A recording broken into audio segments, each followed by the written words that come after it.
Hello guys, welcome to Pika Fiction. So in this video, we will see what if Ash transferred to the Paldea Academy and fell in love with Nemona. If you enjoy these kinds of stories, don't forget to show us some love by hitting the like button and subscribing to the channel. Your support means the world to us. Now, let's start the story. Chapter 1, The Unrivaled and the Unsettled. The air in Paldea tasted different. It wasn't just the salty tang rolling in from the sea, a familiar scent to a boy who had spent half his life on islands and coastlines. It was something else, something older. A wild, untamed sweetness mixed with the dust of sun-baked earth and the fragrance of a million unknown blossoms. It was the taste of a beginning, and Ash Ketchum breathed it in deep, letting it fill his lungs. Pikachu, perched on his customary spot on Ash's shoulder, mirrored the sentiment with a long, contented sniff, his black-tipped ears twitching to catch the cacophony of new sounds. Pika-Pi, he chirped, a soft note of curiosity. I know, buddy, Ash murmured, his voice low. He adjusted the strap of his worn backpack, the weight of it a familiar comfort. It's big. Messagoza was more than big, it was a sprawling tapestry of old and new. Sun-bleached stone archways, centuries old, stood beside gleaming modern storefronts. Cobblestone paths, worn smooth by generations of footsteps, branched off into wide, bustling avenues where sleek electric vehicles hummed past. And at the heart of it all, rising like a promise against the brilliant blue sky, was the tiered, terracotta-roofed behemoth of Nemona Academy. It climbed the city's central hill like a crown, its bell tower a proud spear aimed at the heavens. It was intimidating. Or, it should have been. For a boy who had stood before gods and stared down beings that could shatter reality, a school was just a school. This wasn't about conquering a new league or saving the world. This was about the opposite. It was an attempt at an exhale, a long overdue pause in a life that had been a relentless, forward sprint since he was 10 years old. The title of World Monarch was a heavy cloak, even when he wasn't wearing it. It came with expectations, with a spotlight that felt hotter than any Charizard's flamethrower. Professor Oak had understood. When Ash had confessed, not with sadness but with a quiet weariness, that he didn't know what to do next, the old professor had simply nodded. The idea of a Champions Exchange program had been Oak's brilliant bit of diplomatic maneuvering, a way to give Ash a place to land without the fanfare. A place to learn, not just about Pokemon battling in a new region, but about what it meant to be Ash Ketchum when he wasn't in a stadium. A group of students in bright orange and white uniforms bustled past, their laughter echoing in the wide plaza. They were talking animatedly about something called the treasure hunt, their faces bright with an easy, uncomplicated excitement that Ash felt a pang of envy for. He was just another face in the crowd, a new transfer student with a Pikachu on his shoulder. He pulled the brim of his hat down a little lower. For now, that was exactly what he wanted to be. His first official meeting with Director Clavel was a study in polite discretion. The director's office was large and airy, lined with books and smelling of old paper and lemon tea. Clavel himself was a tall, slightly stooped man with kind eyes that seemed to hold a hint of weary amusement, as if he'd seen every possible permutation of student mischief and was prepared for anything. Mr. Ketchum, he said, his voice a smooth baritone. He didn't offer a hand, but a respectful nod, a gesture that acknowledged the unspoken space between them. On behalf of Nemona Academy, it is an honor to welcome you. Professor Oak spoke, glowingly of your potential. Ash gave a sheepish smile. He might have exaggerated a little. I'm just here to learn. Of course, Clavel said, a knowing glint in his eye. Your file simply lists you as a promising trainer from the Kanto region, participating in a special cultural exchange. No need for any undue attention. You'll be assigned to the standard student dormitories. Your class schedule is focused on general Pokemon studies, battle theory, and, as you requested, our home economics and survival course. That last one had been Ash's idea. He knew how to live off the land, how to find berries and make a fire, but he'd always been a disaster at actual cooking. It felt like a normal thing to learn. Thank you, sir, Ash said, genuinely grateful for the lack of ceremony. That's perfect.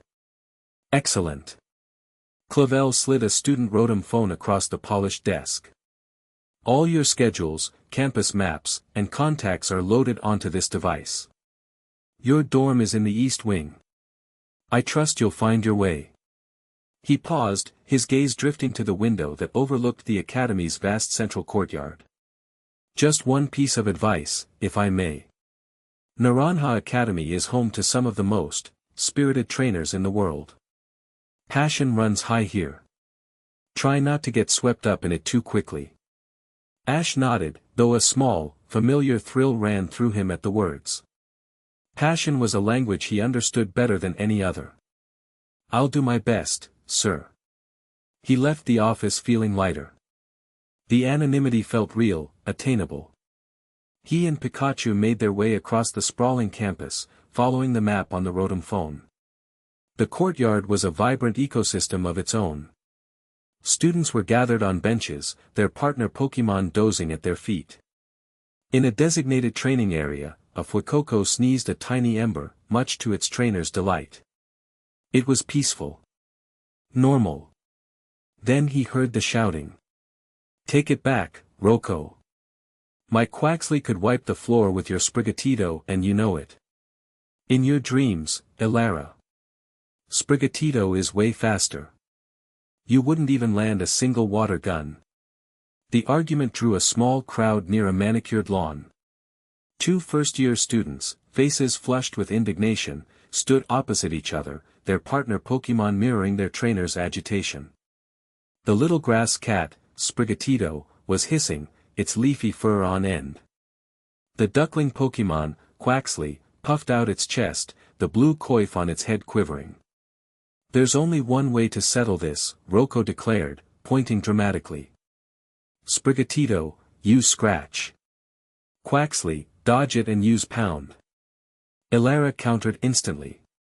The two Pokémon, caught up in the emotional torrent, leaped at each other. It was clumsy, inexperienced, and fueled by nothing but raw ego. Before either attack could land, a calm, clear voice cut through the tension. Stop. The word wasn't loud, but it had a quality that made everyone freeze, including the two Pokémon mid-lunge. Ash hadn't moved from his spot 20 feet away. He hadn't raised his voice. He had simply spoken. Pikachu hadn't even flinched, just watched the scene with a bored expression. Rocco and Elara turned, startled. Who are you? Rocco demanded. Ash walked forward slowly, his hands in his pockets. He didn't look at the students. His eyes were on their Pokémon. They're just trying to do what you want, he said, his tone gentle but firm. But look at them. They don't want to fight each other. They're just scared. He knelt down, coming level with the small creatures. Sprigatito had stopped hissing, its ears drooping slightly. Quaxley's bravado had deflated, and it looked uncertainly from its trainer to Ash. Pikachu said softly from Ash's shoulder. It was a sound of reassurance. Ash reached into a pouch on his belt and pulled out two small, brightly colored poke puffs he'd bought on the way into the city. He offered one to each Pokémon. You're both strong, he said to them, ignoring the humans completely. You don't have to prove it like this. Sprigatito sniffed the treat, then delicately took it in its mouth, its tail giving a tentative flick. Quaxley waddled forward and accepted its own, pecking at it happily. The tension that had electrified the air just moments before evaporated completely. The crowd of students murmured, impressed and confused. Rocco and Elara looked down at their partners, a flush of shame creeping up their necks. He didn't even do anything, someone whispered. How did he stop them like that, another asked. Ash stood up, gave the two young trainers a simple, non-judgmental nod, and turned to walk away, his part in the small drama finished. He'd almost made it to the edge of the lawn when a new voice, crackling with an energy that was impossible to ignore, stopped him dead. Now that was interesting. He turned. Leaning against a stone archway, arms crossed, was a girl who seemed to vibrate with a restless power. She was tall, with long, dark hair streaked with vibrant green, tied back in a loose side ponytail. Her uniform was crisp, but she wore it with a casual confidence that suggested it was a mere formality. But it was her eyes that held him. They were a sharp, intelligent shade of red, and they were fixed on him with an intensity that felt like a physical force. She wasn't looking at a student who had broken up a fight. She was looking at him like a starved predator that had just stumbled upon a feast. She pushed off the archway and strode toward him, a wide, almost manic grin spreading across her face. Her walk was a bounce, a barely contained explosion of eagerness. "I've been so bored," she said, her voice a torrent of words. "Everyone here is either too new or too scared. The gym leaders are always busy, Gita's always swamped with paperwork, and I've beaten everyone else so many times they run when they see me coming. But you," she stopped right in front of him, her grin widening. She looked from Ash to Pikachu, her gaze analytical and electric. "You didn't use a move. You didn't give a command. You just stopped them. The way your Pikachu didn't even react. The way those two Pokémon listened to you instead of their own trainers. That's not something a normal student can do."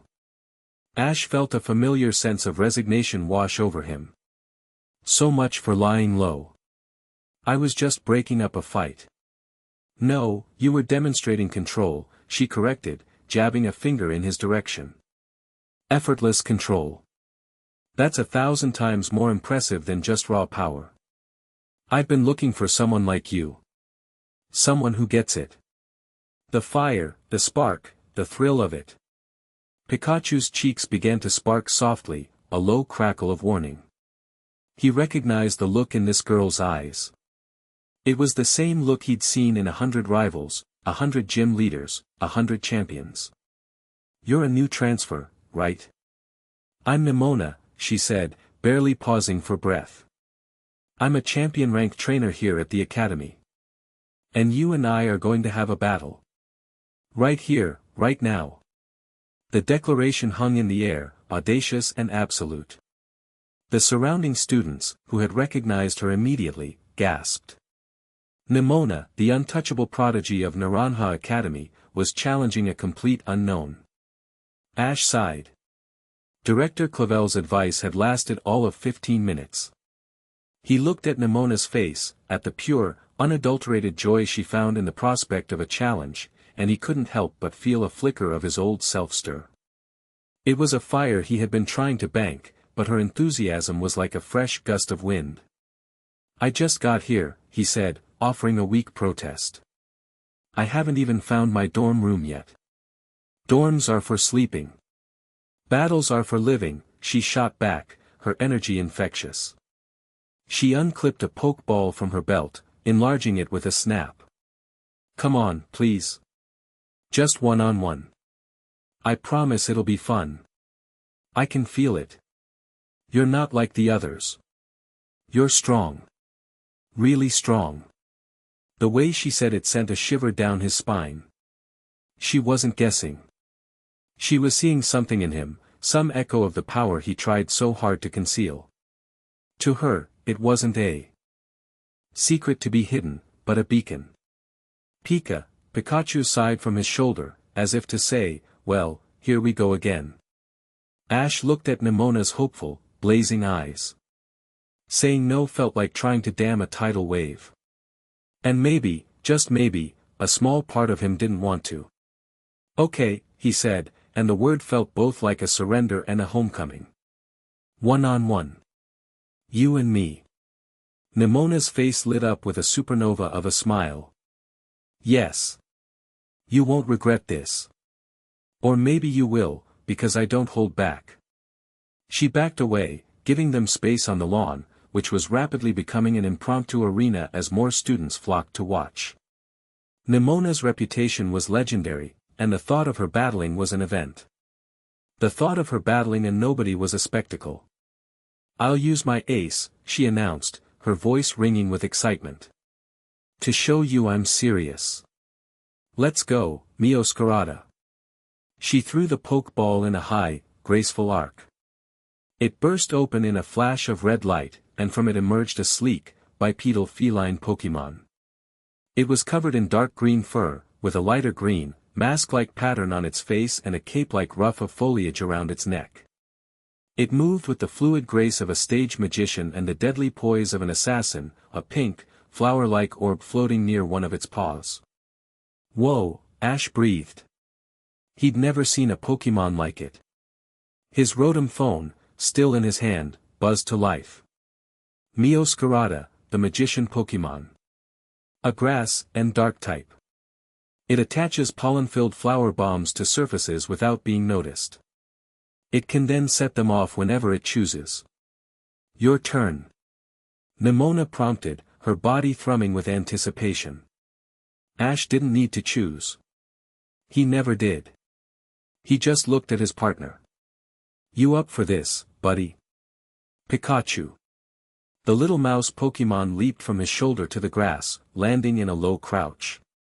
The boredom was gone, replaced by a familiar, electrifying focus. His cheeks sparked, this time not with warning, but with eagerness. He hadn't had a real, challenging battle in months.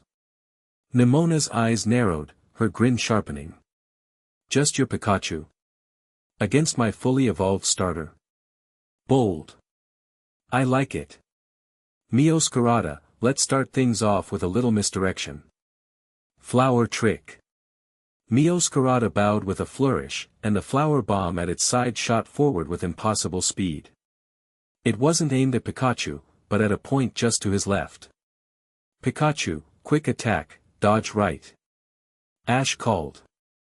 Pikachu became a yellow blur, zipping to the right just as the flower bomb struck the grass where he'd been standing. But it didn't explode. It simply stuck there, pulsing with a faint pink light. A trap. Too slow. Nemona laughed. Now, Night Slash. Meowscarada vanished. One moment it was there, the next it was gone. Ash's eyes darted around, his senses on high alert. He didn't look for the Pokémon, he looked for the flicker of movement, the disturbance in the air. Behind you. Iron Tail. Pikachu spun on the spot, his tail hardening into a metallic sheen. He swung it just as Meowscarada reappeared from the shadows behind him, its claws glowing with a dark energy. The sound of metal striking energy clanged across the courtyard. The force of the blow sent both Pokémon skidding back, but neither was harmed. It was a perfect parry. A murmur went through the crowd. Nemona's jaw was tight, her initial glee replaced by focused intensity. No one had ever reacted that fast. You're good, she said, the words a sharp, impressed staccato. But I'm just getting warmed up. Use Trailblaze. Meowscarada's feet glowed with green energy. It began to dash around Pikachu in a wide, ever-tightening circle, its speed increasing with every step. It was a classic strategy, boosting its speed while disorienting its opponent. Don't let it build momentum, Pikachu. Thunderbolt, aim for the ground in front of it. Pikachu's cheeks erupted. A torrent of golden electricity slammed into the turf in Meowscarada's path. The ground exploded, sending a plume of dirt and grass into the air. Meowscarada, blinded and forced to change course, leaped through the cloud of debris, its momentum broken. Now. Use the smoke. Volt Tackle. It was a gamble, a full-power commitment. Pikachu's body became wreathed in a crackling aura of pure electricity. He shot forward like a golden missile, straight into the cloud of dust. Nemona's eyes widened. Meowscarada, protect. A green barrier shimmered into existence just as Pikachu burst through the smoke. He slammed into the shield with the force of a lightning strike. The protect held, but cracks spiderwebbed across its surface, and Meowscarada was thrown back several feet from the sheer kinetic energy of the impact. The recoil damage from Volt Tackle sent a jolt through Pikachu, but he shook it off, landing lightly on his feet. Nemona was breathing hard now, a bead of sweat on her temple. Her grin was gone, replaced by a look of profound, almost reverent concentration. "You read my every move," she whispered, more to herself than to Ash. "It's like you know what I'm going to do before I do." "It's not about predicting," Ash called back, his voice steady and calm amidst the tension. "It's about watching. You're telegraphing your strategy. Your Mioscarada is fast, but it relies on that speed. Take it away, and you have to find a new plan." Instead of being offended, Nemona's face broke into that wild, joyful grin again. "A new plan? I love new plans. That's the fun of it. Okay, no more games. Let's show him our true power. The shining, dazzling treasure of Paldea." She struck a pose, crossing her arms over her chest, a black glove on her right hand gleaming. She held up a clear, crystalline orb that pulsed with an inner light. "Mioscarada, it's time to shine. Terastalize." She threw the Terra orb into the air. It hovered above Mioscarada, bathing it in a rainbow of light. Energy surged downwards, and a massive, multifaceted crystal structure began to form above the Pokémon's head. It wasn't the expected green of a grass type. It was a dark, jagged chandelier, shimmering with shadowy energy. "A dark-type Terra form," someone in the crowd yelled. When the light faded, Mioscarada was the same, but different. Its body was coated in a subtle crystalline sheen, and the formidable dark-type crown floated above its head, pulsing with power. Its eyes glowed with renewed intensity. "All right, Pikachu," Ash said softly. "Now the real fight starts. Let's see you handle this." Nemona roared, a champion's fire in her voice. Terra Blast. The dark-type energy from the crystal crown flowed into Mioscarada. It opened its mouth and unleashed a concentrated beam of pure dark energy. It wasn't a physical attack to be dodged or countered with speed. It was raw, overwhelming power. "Pikachu, dig." Pikachu didn't hesitate, clawing at the soft turf and vanishing underground a split second before the dark beam scoured the spot where he'd been standing, leaving a smoking black scar on the green lawn. "You can't hide forever." Nemona taunted, her eyes scanning the ground. "It's still your move." The ground erupted behind Mioscarada. Pikachu shot out of the earth, covered in dirt. "Iron Tail, now." Ash commanded. Pikachu flipped in mid-air, his shining tail aimed straight for the back of Mioscarada's head. But Nemona was ready. "I don't think so." Flower trick, detonate.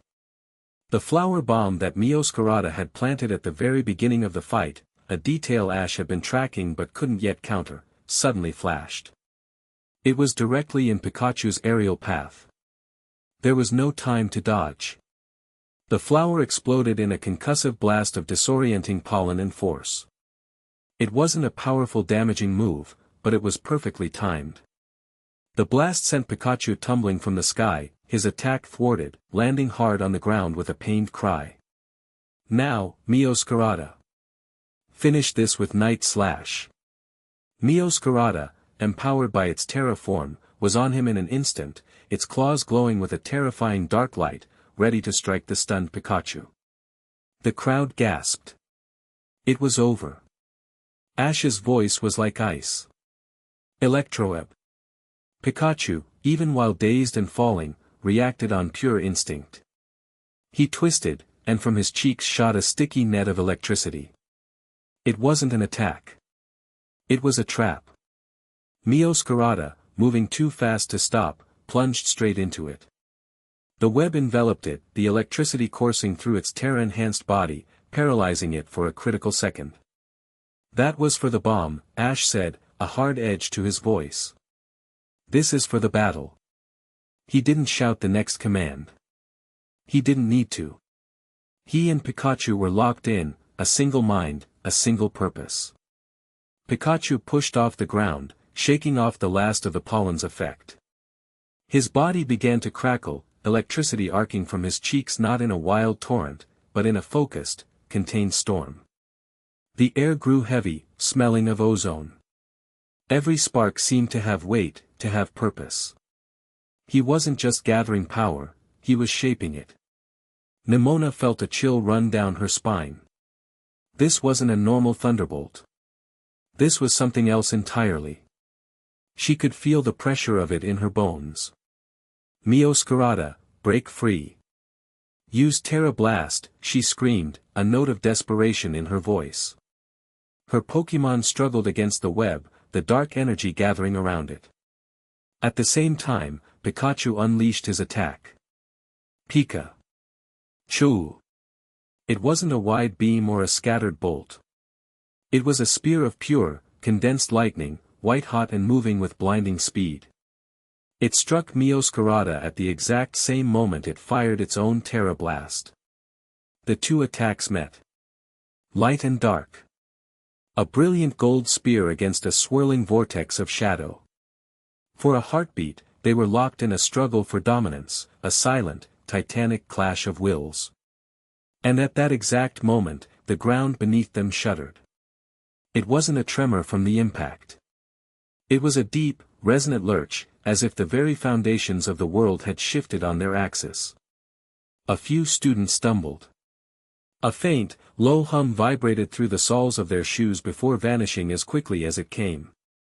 The colliding energies, destabilized by the tremor or perhaps simply reaching their limit, could hold no longer. They detonated. The explosion was immense, a blinding flash of white and black that forced everyone to shield their eyes. A wave of force and displaced air washed over the courtyard, kicking up dust and leaves.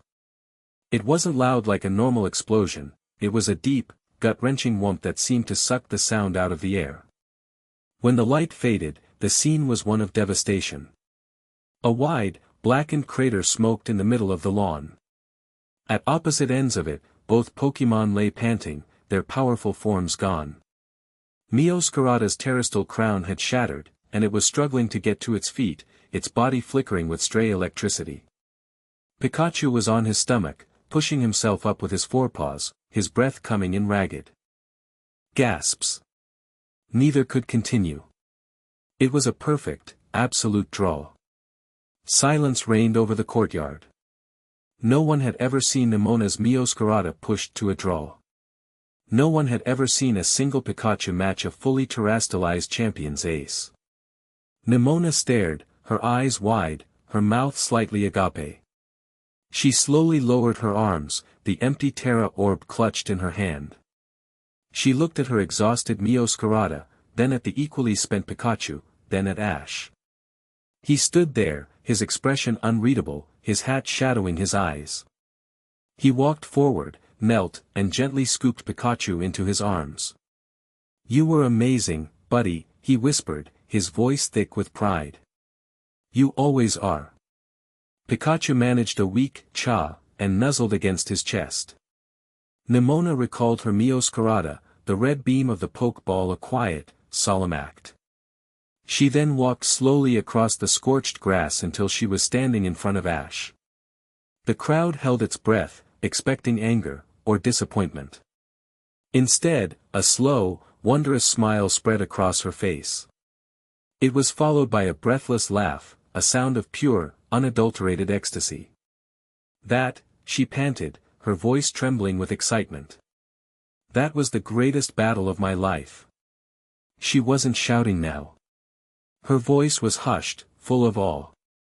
"I've never. No one has ever. You didn't even use a gimmick. No Mega Evolution, no Z-move, no Dynamax. Just, you. And him. How?" "We've been together a long time," Ash said simply, stroking Pikachu's head. "A long time?" Nemona's eyes were practically glowing. "You could have fought in the World Coronation Series with that kind of power. You could have been a monarch." Ash flinched, a barely perceptible tightening of his shoulders, but Nemona was too caught up in her own elation to notice. "This is incredible.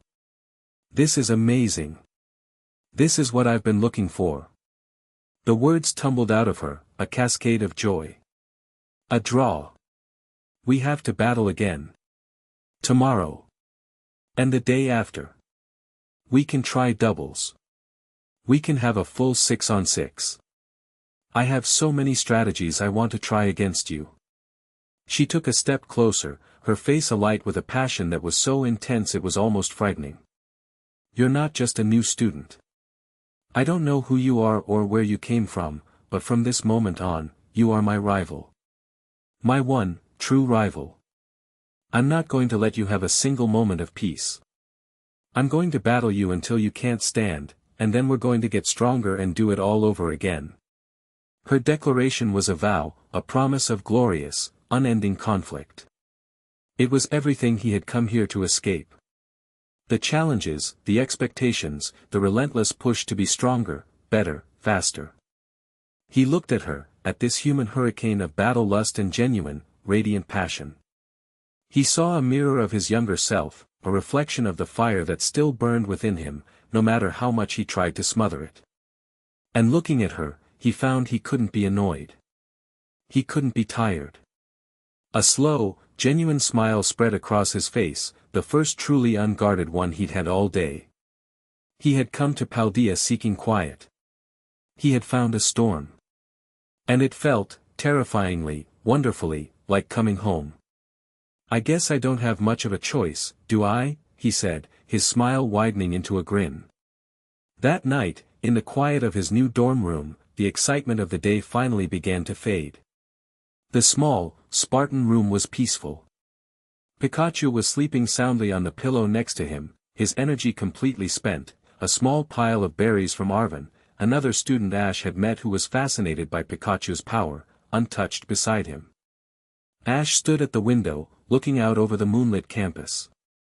The academy was quiet, a sleeping giant. But his gaze was drawn past the city lights, past the rolling hills, to the great, dark void in the center of the island. A place where the land simply ended, plunging into a swirling, cloud-filled abyss. The great crater of Paldea. Area 0. The tremor from the battle. Replayed in his mind. It had felt wrong. Not like an earthquake. It was too smooth, too deep. It was a ripple, not a shake.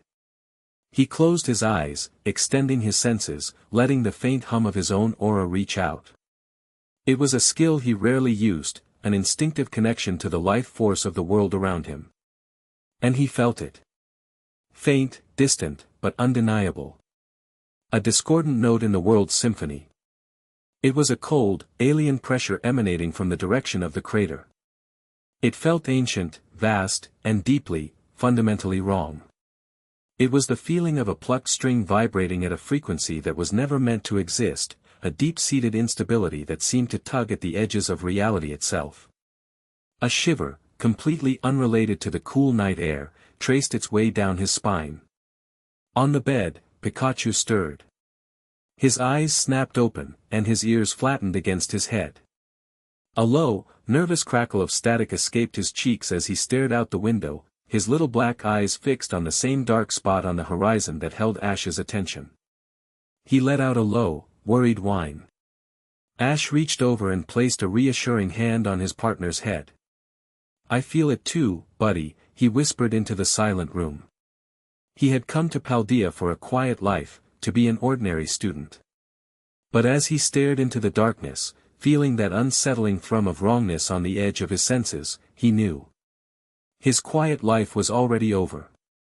Chapter 2, Echoes and Observers. The aroma of sizzling garlic and spicy sausage should have been a welcome distraction. In the bustling, chaotic kitchen of Naranja Academy's home economics building, a dozen different culinary experiments were unfolding at once.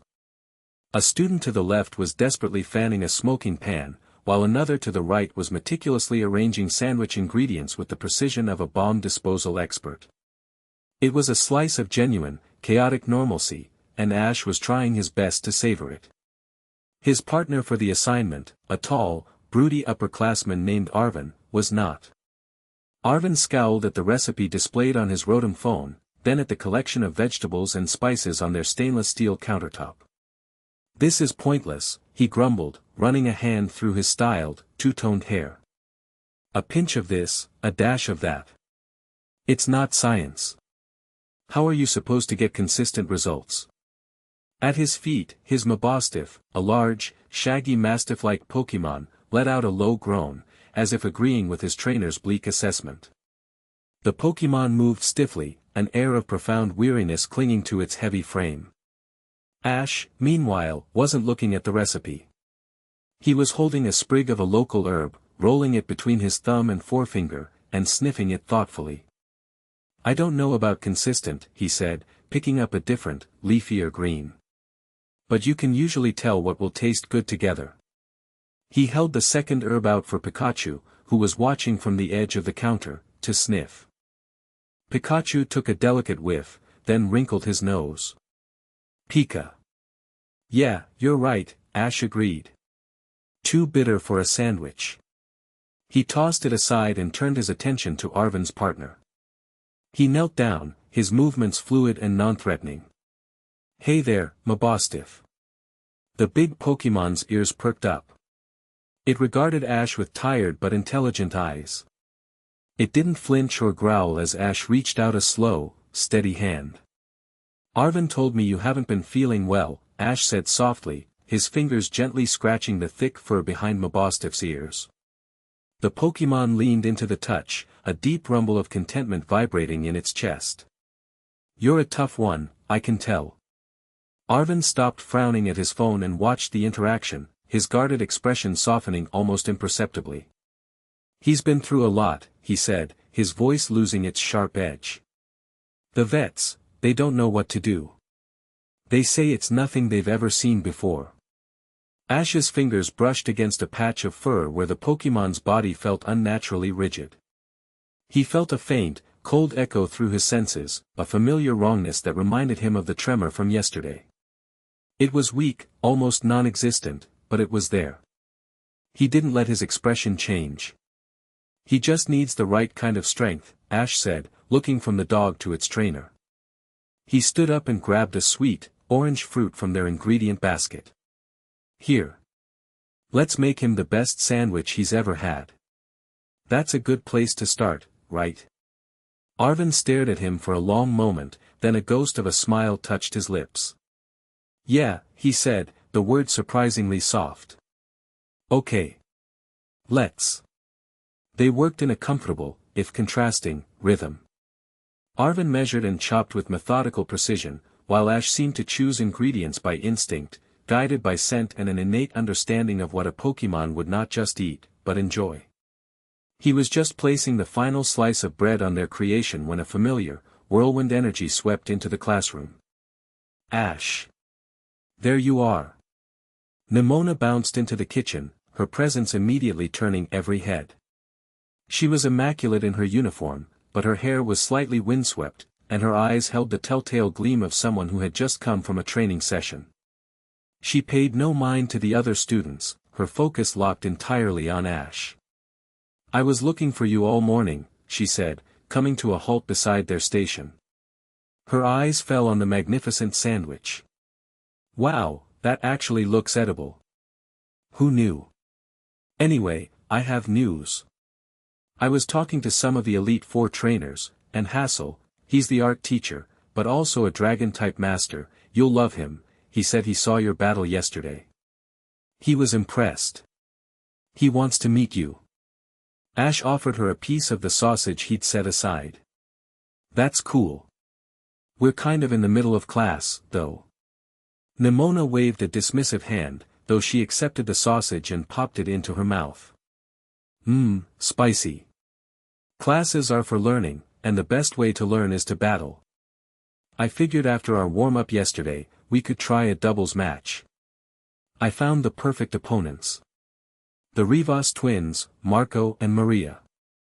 They're third years, specializing in synchronized tactics. They're really, really good. No one's ever broken their combination. It'll be a great challenge. Nemona, Ash said, trying to inject a note of calm into her storm of enthusiasm. "I'm trying to do the whole, student thing. Go to classes, make sandwiches. And you can," she said brightly. "Right after our battle. Think of it as extracurricular tutoring. In kicking butt." Arven, who had been watching this exchange with a look of morbid fascination, suddenly found himself pulled into Nemona's orbit. Her sharp eyes fell on him. "Arven. Perfect," she exclaimed. "You can be Ash's partner. Your Mabostif is strong. It'll be great practice for both of you." Arven recoiled as if she'd suggested he wrestle a Gyarados. "Absolutely not. I don't do competitive battling. I'm a researcher. A cook. Not that." He gestured vaguely at Nemona's entire, battle-ready existence. "But it would be a perfect test for Mabostif's recovery," she pressed, her logic relentless. Before Arven could formulate another protest, Ash stepped in. He looked at Arven, his gaze serious. "She's not wrong, you know. A little exercise, a good fight, it can wake up the spirit. For both of you." He looked down at Mabostif, who had lifted its head and was watching them, a flicker of something like hope in its weary eyes. "Just trust him," Ash added quietly. "He already trusts you." The word struck a chord. Arven's shoulders slumped in defeat, but his expression had shifted from annoyance to reluctant consideration. "Fine," he sighed. "One battle. But if my sandwich gets cold, I'm blaming both of you." Nemona clapped her hands together in triumph. "Excellent. Training fields, 1 hour. This is going to be epic." And with that, she was gone, a gust of wind leaving a stunned silence in her wake. Ash just smiled and handed half of the masterpiece sandwich to Arven. "Better eat up, then." In a room deep beneath the Paldea Pokémon League headquarters, the air was cold and still, smelling of sanitized metal and ozone. There were no windows. The only light came from the cool blue glow of a dozen holographic displays, each streaming silent data. At the center of this web of information stood Director Cashin.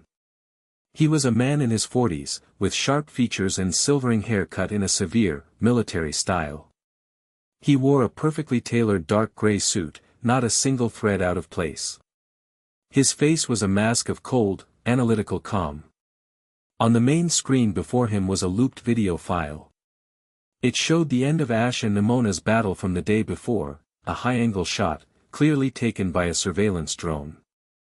It showed the spear of golden lightning meeting the vortex of darkness. It showed the unnatural tremor. It showed the explosion. "Analysis," Cashin said, his voice flat. A woman in a crisp Aegis Division uniform, his top lieutenant, stood at a nearby console. "Energy output from the Pikachu is off the charts, sir. The amplitude and frequency modulation are inconsistent with any recorded Thunderbolt. It's more akin to a controlled nuclear fusion event." "Ignore the Pikachu," Cashin said, his eyes narrowed. He gestured to another display showing a series of complex energy readings. "Focus on this. The tremor. It wasn't geological. It was a temporal shear. A microdistortion originating from Sector Gamma of Area 0. The event lasted 1.7 seconds and coincided exactly with the moment the two attacks collided." "Correlation, sir?" the lieutenant asked. "The World Monarch arrives in Paldea under a flimsy, student cover. Within 24 hours, he engages in an unsanctioned, high-energy battle that coincides with the largest temporal energy spike we've recorded from the crater in 3 years," Cashin recited, his voice dangerously quiet. "I don't believe in coincidences, Lieutenant. I believe in cause and effect. This boy, this anomaly, his very presence seems to be agitating the phenomenon. He's not just a powerful trainer. He's a lightning rod for chaos." He swiped a hand, and the battle footage was replaced by Ash's transfer file. A smiling, deceptively ordinary picture of Ash and Pikachu looked out from the screen. "His public record is a tapestry of redacted incidents and impossible events," Cashin continued, his tone laced with contempt. "Close encounters with nearly every legendary Pokémon known to exist. Involvement in regional crises from Hoenn to Galar. The authorities in other regions see him as a hero, a maverick. I see him as an unacceptable variable. An unregulated weapon of mass destruction with a history of attracting catastrophe. He turned away from the screen, his back straight. I want our top assessors on him. Shadow him constantly. I want to know everything. Who he talks to, what he eats, how much power he expends when he brushes his teeth. I want a complete threat assessment. We need to know if this anomaly can be controlled, or if it must be contained. And if he detects the surveillance, sir. Cashin's lips thinned into a bloodless line. Then that, in itself, will be part of the assessment. The training fields were packed. News of another Nemona-involved battle, this time a doubles match featuring the mysterious new transfer student, had spread like wildfire. The Rivas twins, Marco and Maria, stood on the far side of the dirt field, their expressions identical masks of serene confidence. Their Pokémon, a fiery Tauros and an aquatic Tauros, stood shoulder to shoulder, a perfectly balanced duo of power. Nervous? Ash asked, glancing at Arven. Terrified, Arven admitted, clutching Mabostif's pokeball. They haven't lost a doubles match all year. Their Tauros are perfectly in sync. Good, Ash said with a grin. That makes it simple. We just have to break their rhythm. Mabostif materialized on the field next to Pikachu, looking more alert than he had in the kitchen, the battle-ready energy of the crowd seeming to feed him. Nemona, who had appointed herself referee, critic, and color commentator all in one, stood on the sidelines, practically vibrating with excitement. Battle begin, she yelled. The twins moved as one. Marco, flame charge. Maria, aqua jet. The two Tauros became blurs of red and blue, fire and water, charging from opposite angles. It was a classic pincer movement, designed to overwhelm. Mabostif, use comeuppance on the blaze breed. Arven shouted, falling back on his Pokémon's signature move. Mabostif hunkered down, bracing for the hit, ready to return double the damage. Bad move. Ash said, not unkindly. They're expecting that. Pikachu, Electro between them. Pikachu leaped, spitting a wide net of electricity. It wasn't aimed at either Tauros, but at the space directly between them. The fire-type Tauros, caught by surprise, swerved to avoid the net, breaking formation. The water-type Tauros, locked into its aqua jet, couldn't change course and slammed headfirst into its partner. The two bulky Pokémon went down in a tangled, groaning heap. The crowd fell silent, then erupted in murmurs. The Rivas twins' perfect synchronization had been shattered in the first 10 seconds. Arven stared, dumbfounded. How did you? They're too in sync, Ash explained quickly. That's their weakness. They trust their pattern more than their instincts. Now, while they're confused. Pikachu, Thunderbolt. Arven, hit the water one with jaw lock. The combined assault was devastating. The twins, flustered and out of rhythm, struggled to mount a defense. Ash wasn't just commanding Pikachu, he was subtly guiding Arven, not by telling him what to do, but by creating openings that only Arven could exploit. He'd have Pikachu lay down a patch of electricity to steer an opponent, creating a perfect lane for Mabostif to charge. He'd use a quick attack as a feint, drawing an attack that left an opponent open for Arven's counter. Arven, to his credit, was learning fast. He started anticipating the openings, his commands coming faster, more confidently. He and Mabostif, who was fighting with a fire Arven hadn't seen in months, began to move like a real team. It was during a lull in the action, as the Rivas twins regrouped, that Ash felt it. A cold prickle on the back of his neck. The feeling of being watched. His eyes, seemingly scanning the crowd for Nemona's reaction, subtly swept the upper bleachers. And he saw it. A brief, metallic glint. The reflection of sunlight off a camera lens, half hidden behind a concrete pillar. The person holding it was dressed like a student, but they were too still, too focused. An observer. A cold, hard clarity settled over him. Cashin. It had to be. The twins launched their final, desperate gambit. Combination attack. Raging Bull, full power, they yelled in unison. Both toros, wreathed in chaotic energy, charged head-on. It was a straightforward, overwhelming assault. "Arvin, get ready," Ash said, his voice low and intense. "Mabostiff can take the fire one. We'll take the other." "Right." Arvin agreed, his fear gone, replaced by the thrill of the fight. "Mabostiff, meet it head-on. Use comeuppance." At the same time, Ash gave his own command. "Pikachu, Thunderbolt." But he wasn't looking at the approaching Aqua breed toros. He was looking at the bleachers. As Pikachu leaped into the air, his cheeks sparking, Ash's command was a near-silent whisper, a telepathic nudge born of a lifetime of partnership. Not the toros. The drone. Pikachu understood instantly. The blast of electricity he unleashed wasn't the wide, powerful torrent he'd used earlier.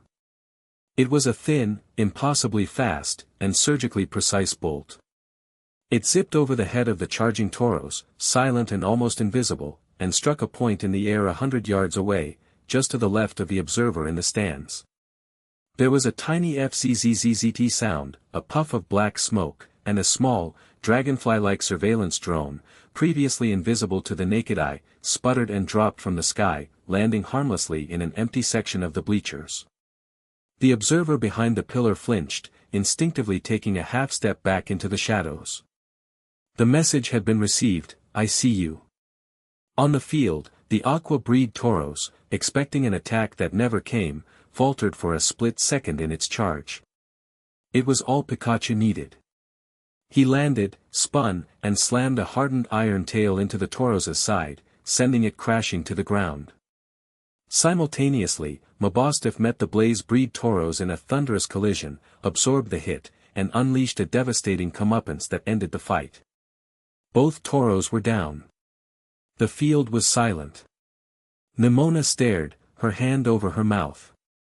She had seen it. Out of the corner of her eye, she'd seen that impossibly fast, impossibly precise bolt of lightning go somewhere else. She didn't know what it hit, but she knew it wasn't the toros. He had used a championship-level battle as a distraction for something else. Arvin was cheering, hugging a panting but proud Mabostiff. "We did it. We actually did it." Ash just smiled, walking over to pat the big dog on the head. "See? I told you he had it in him." Later, as the sun began to dip towards the horizon, casting long shadows across the now empty training field, Nemona caught up to Ash. Arvin had gone to the kitchens to get a victory meal for Mabostiff, leaving them alone. The energy of the battle still hung in the air between them. "That was," Nemona started, then paused, searching for the right word. "That wasn't just a battle. You weren't just fighting. You were teaching him." Ash shrugged. "Arvin's a good trainer. He just needed a push." "No, it was more than that," she insisted, her red eyes sharp with an unnerving perception. "You made him and his Mabostiff better, right there on the field. In the middle of the fight. It's like you don't just command your Pokémon, you dance with them. And you pull your partners into the same rhythm." The observation was so astute, so close to the truth of his philosophy, that Ash was momentarily speechless. She saw beyond the power, beyond the strategy, to the connection underneath. "I've never seen anyone do that," she said, her voice softer now, the manic energy replaced by a genuine sense of wonder. "Everyone I fight, they just try to overpower me. They think that's what being strong is. But you're strong in a different way. A smarter way." They stood in a comfortable silence for a moment, the roar of the crowd replaced by the gentle evening breeze. The connection between them wasn't about the explosive thrill of a challenge anymore. It was something quieter, more profound. A shared understanding. The moment was broken by Arvin's return. He was carrying a bowl of freshly prepared Pokémon food, but his face was grim. I was just talking to one of the biology professors, he said, his voice tight with worry. She said there was a sighting today. On the edge of the South Province. A Pokemon no one has ever seen before. It looked like a Jigglypuff, but, wrong.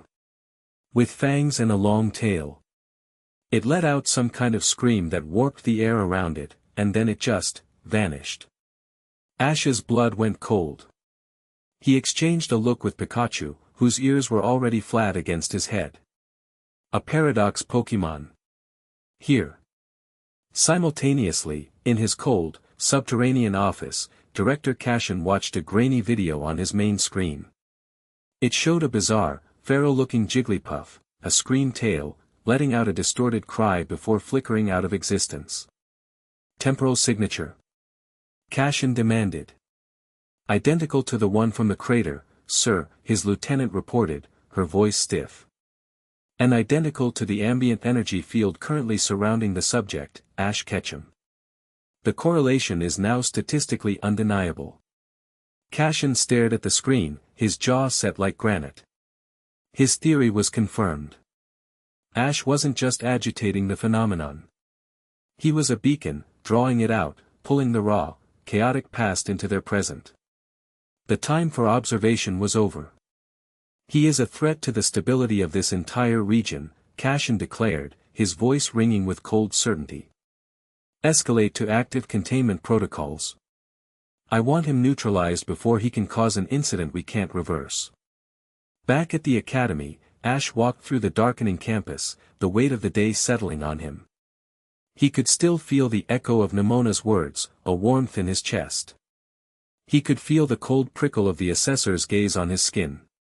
He could feel the deep, resonant wrongness from the crater, a hum that seemed to be growing louder.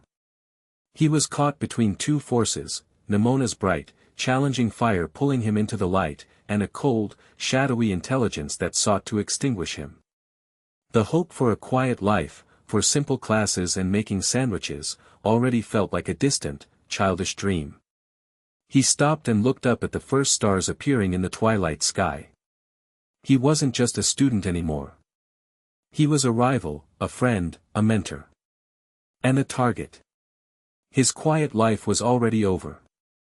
Chapter 3, The Weight of a Crown. The news hit the academy like a physical blow, a wave of anxiety that rippled through the sun-drenched courtyards and hushed hallways. It wasn't about grades or the upcoming treasure hunt. It was about something far more primal. A titan. Artisan, the city of art and flowers, was under siege. A bombardier, gargantuan and enraged, had descended from the cliffs of Glacido Mountain. It was described on the frantic news feeds as a monster, a feathered calamity that dwarfed a standard bombardier, its eyes glowing with a terrifying red light. It was dropping massive boulders into the field surrounding the city, not with any discernible pattern, but with the raw, indiscriminate fury of a cornered animal. The Pokémon League had issued a Level 4 threat advisory, cordoning off the area and scrambling to formulate a response. The words, containment and neutralization, were being thrown around with grim regularity. In the academy library, the mood was somber. Students huddled around their Rotom phones, watching grainy footage of a dark, winged shape blotting out the sun. Ash, however, wasn't looking at a screen. He was standing by a large window, his gaze fixed eastward in the direction of Artisan. He had his eyes closed, but he wasn't resting. He was listening. Pikachu sat on the windowsill, his posture tense, his cheeks sparking with a low, troubled static. He felt it too. It wasn't just the distant shouts and cries of panic he could sense from the news. It was something deeper, a raw broadcast of pure, unadulterated agony being projected on a frequency only they could perceive. It was a Pokémon's distress, magnified 1,000 times. A feeling of violation, of pain, of terror. It was a scream that had no sound. They're going to send Nemona, aren't they? Penny's voice was quiet, pulling Ash from his concentration. She was hunched over a laptop at a nearby table, her oversized EV-themed hoodie pulled up, her face illuminated by the glow of the screen. She wasn't watching the news, she was monitoring League network traffic, her fingers a blur across the keyboard. Gita's office just put in a formal request. Champion-level intervention required. They're treating it like a tactical problem to be solved. Ash opened his eyes. The quiet empathy in them had been replaced by a hard, decisive glint.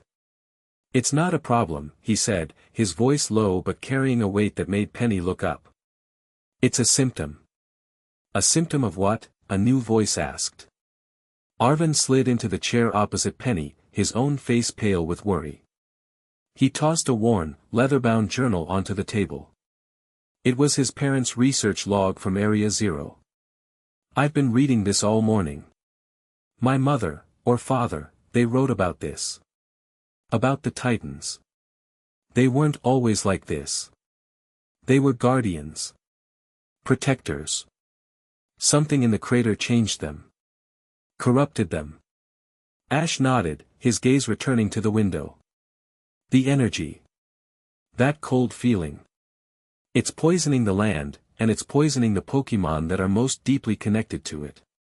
He could feel it now, a sharp, crystalline shard of wrongness piercing the natural flow of the world's aura, and the bombardier's pain was wrapped around it like a thorn in its soul. He couldn't just stand here. He couldn't wait for Nemona to be dispatched like a weapon to put down a creature that was a victim, not a villain. His entire being, every instinct honed over a decade of putting himself between Pokémon and the people who misunderstood them, screamed against it. He turned from the window, his decision made. "Penny, can you find me a fast way to the cliffs overlooking Artisan? A route that avoids the League blockades." Penny's eyes widened. "You're not seriously thinking of going there? The League has authorized lethal force if necessary." "That's why I have to go," Ash said simply.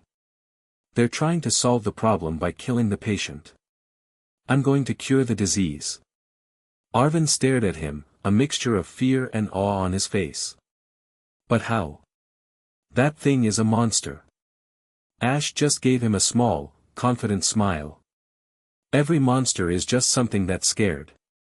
He looked down at the pokeball clipped to his belt, the unique, ancient-looking one he'd been given upon his arrival. It vibrated with a faint, eager energy, as if it had been waiting for this exact moment. A legendary Pokémon, a paradox itself, that had been drawn to him, to the strange temporal resonance he carried.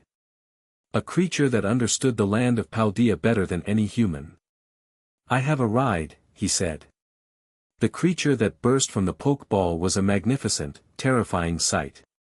It was Coraden. A cascade of scarlet scales, a powerful, muscular body. Built for speed and aggression, and a feathered crest that flared like a battle standard. It landed on the grass of a secluded grove behind the academy with a ground-shaking thud, its reptilian eyes, burning with ancient intelligence, fixing on Ash. It let out a guttural cry, a sound that was half engine roar, half predator's challenge. Any other trainer would have been intimidated. Ash just walked forward and placed a hand on its powerful snout. "Hey there," he said calmly, projecting nothing but respect and a shared purpose through his aura. "I know you feel it too. The land is hurting. A friend is in trouble. I need your help. We need to be fast." Coraden seemed to understand perfectly. It lowered its head, a clear invitation. With Pikachu scrambling onto his shoulder, Ash swung his leg over the legendary Pokémon's back. It felt less like mounting a steed and more like strapping himself to a rocket. "Aegeas!"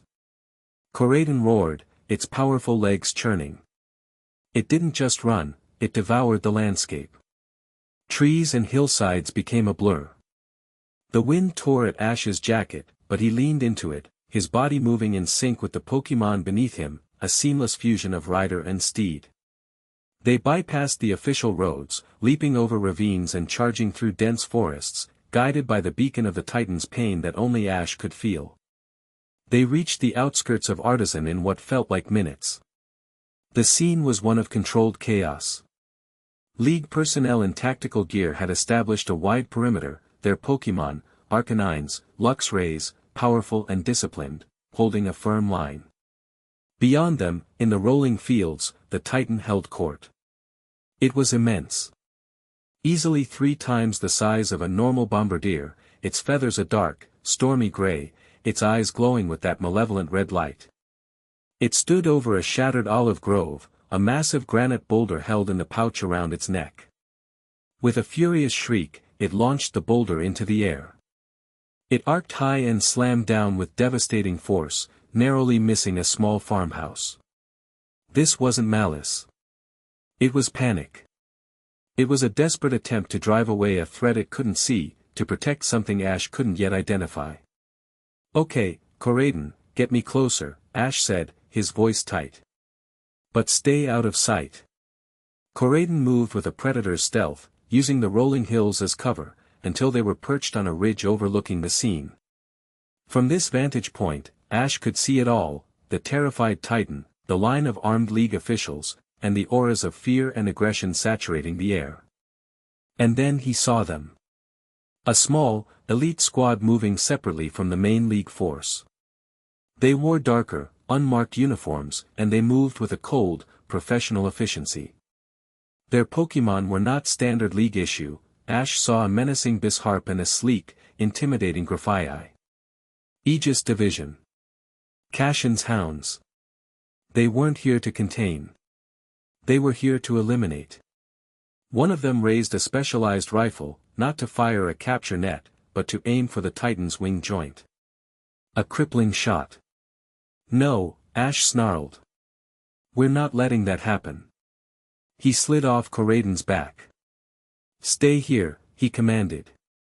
"Don't engage unless I call you." Then, he did the last thing anyone expected. He walked out from behind the ridge, into the open field, directly into the line of fire between the Aegis squad and the Titan. The effect was immediate. The Aegis operatives froze, their aim broken. The main League force shouted warnings, their commanders bewildered by the sudden appearance of a lone teenager in a school uniform. The bombardiers saw him. It let out a piercing shriek, a clear warning, and shifted its attention to this new, impossibly bold intruder. Ash didn't falter. He kept walking, his pace steady, his hands open at his sides. He wasn't a threat. He was an offering. "Pikachu, stay with me," he murmured. "No attacks. Not yet." "Pika." Pikachu affirmed, his body coiled like a spring on Ash's shoulder, ready for anything. The Aegis commander, a grim-faced woman with a scar across her cheek, spoke into her comms. "Director, we have a civilian in the hot zone." "Repeat, a civilian has breached the perimeter." "It's the target." "It's Ketchum." From his sterile command center, Kashin's eyes narrowed as he watched the live feed. "Hold your fire," he ordered, his voice dangerously soft. "Let's see what the anomaly does." Ash stopped about 100 feet from the Titan. The massive bird Pokémon was agitated, shifting its weight, its talons tearing up the earth. It puffed up its feathers, trying to make itself look even more intimidating. Ash didn't speak. He didn't shout. He closed his eyes and reached out with his aura. He didn't push or command. He simply opened a channel, a quiet broadcast of his own emotions. "I'm not here to hurt you. I'm not your enemy. I feel your pain." The bombardier paused. It tilted its massive head, the red glow in its eyes flickering with confusion. This tiny creature wasn't attacking. It wasn't shouting. It wasn't afraid. It was just, there. Ash took another slow step forward. Then another. He gestured to Pikachu. "Okay, buddy. The Pecha Berry." Pikachu reached into the small pouch on Ash's belt and pulled out the smooth, pink berry. He held it up, a simple, universal offering of peace. The Aegis commander watched, mystified. What is he doing? Is that some kind of Kanto strategy? It's madness, her subordinate growled. The bombardier let out a softer, questioning cry. It was still wary, still terrified, but the blind rage was beginning to recede, replaced by a deep-seated curiosity. This was a scenario it had no instinct for. It was in this tense, fragile standoff that a new player arrived. A high-pitched, familiar cry of, "Let's go," Palmot, echoed from the league's line, and a second later, a figure zipped past the blockade, a blur of motion. Nemona slid to a halt a short distance behind Ash, her own Pokémon, a powerful Palmot, sparking at her side. Her face was a mask of fierce determination, her eyes blazing. She had clearly been dispatched and had come expecting a glorious, high-stakes battle against a mighty titan. Instead, she found this. She saw Ash, alone and unarmed, standing before a rampaging monster, seemingly trying to reason with it. She saw the Aegis squad, their weapons still aimed, their intent radiating a cold lethality. She didn't understand what was happening, but she understood one thing with perfect, absolute clarity. Ash was in danger. "Ash! What are you doing?" she yelled, her voice a mix of confusion and alarm. "Get back here. That thing will tear you apart." The Aegis commander saw her opportunity. With Nemona, a champion, here, they had the justification and the firepower to end this. "He's interfering with a sanctioned league operation," she said, raising her rifle again. "Nemona, stand aside. We are neutralizing the threat." She didn't aim at the Titan. She aimed at Ash. A capture net, maybe. A stun blast. Something to remove the variable from the equation. No. Nemona's reaction was instantaneous, instinctual, and utterly ferocious. Before the Aegis operative could fire, Nemona was moving. She wasn't a champion in name only. She was a force of nature. She put herself directly between the Aegis squad and Ash. Her own ace, Meowscarada, materialized in a flash of light beside her Palmot, its posture radiating deadly intent. "He's with me," Nemona declared, her voice ringing with an authority that stopped everyone cold. It wasn't a request. It was a fact. She glared at the Aegis commander, her usual joyful battlelust replaced by a cold, protective fury. "You want to get to him? You'll go through me. And I promise you," she added, her voice dropping to a dangerous whisper, "you won't like the outcome." The Aegis commander hesitated, faced with the unpalatable prospect of engaging in open combat with Paldea's most popular champion on a live news feed. This was the opening Ash needed. While all eyes were on Nemona's defiant stand, he had closed the final distance to the bombardier. He was now close enough to see the source of its agony. Near its massive, feathered nest, half buried in the dirt, was a jagged, crystalline shard. It was the size of his fist, a twisted piece of solidified time, glowing with that same sick, violet energy from Area Zero. It pulsed in time with the red glow in the Titan's eyes, a parasite feeding on its life force. "That's it," Ash whispered.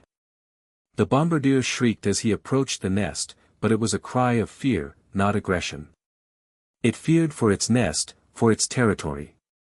"It's okay," Ash said, his voice a soothing balm, his aura a blanket of calm. "I'm going to help." He reached for the shard. As his fingers touched its cold, crystalline surface, his mind exploded. He was hit with a tidal wave of alien sensation.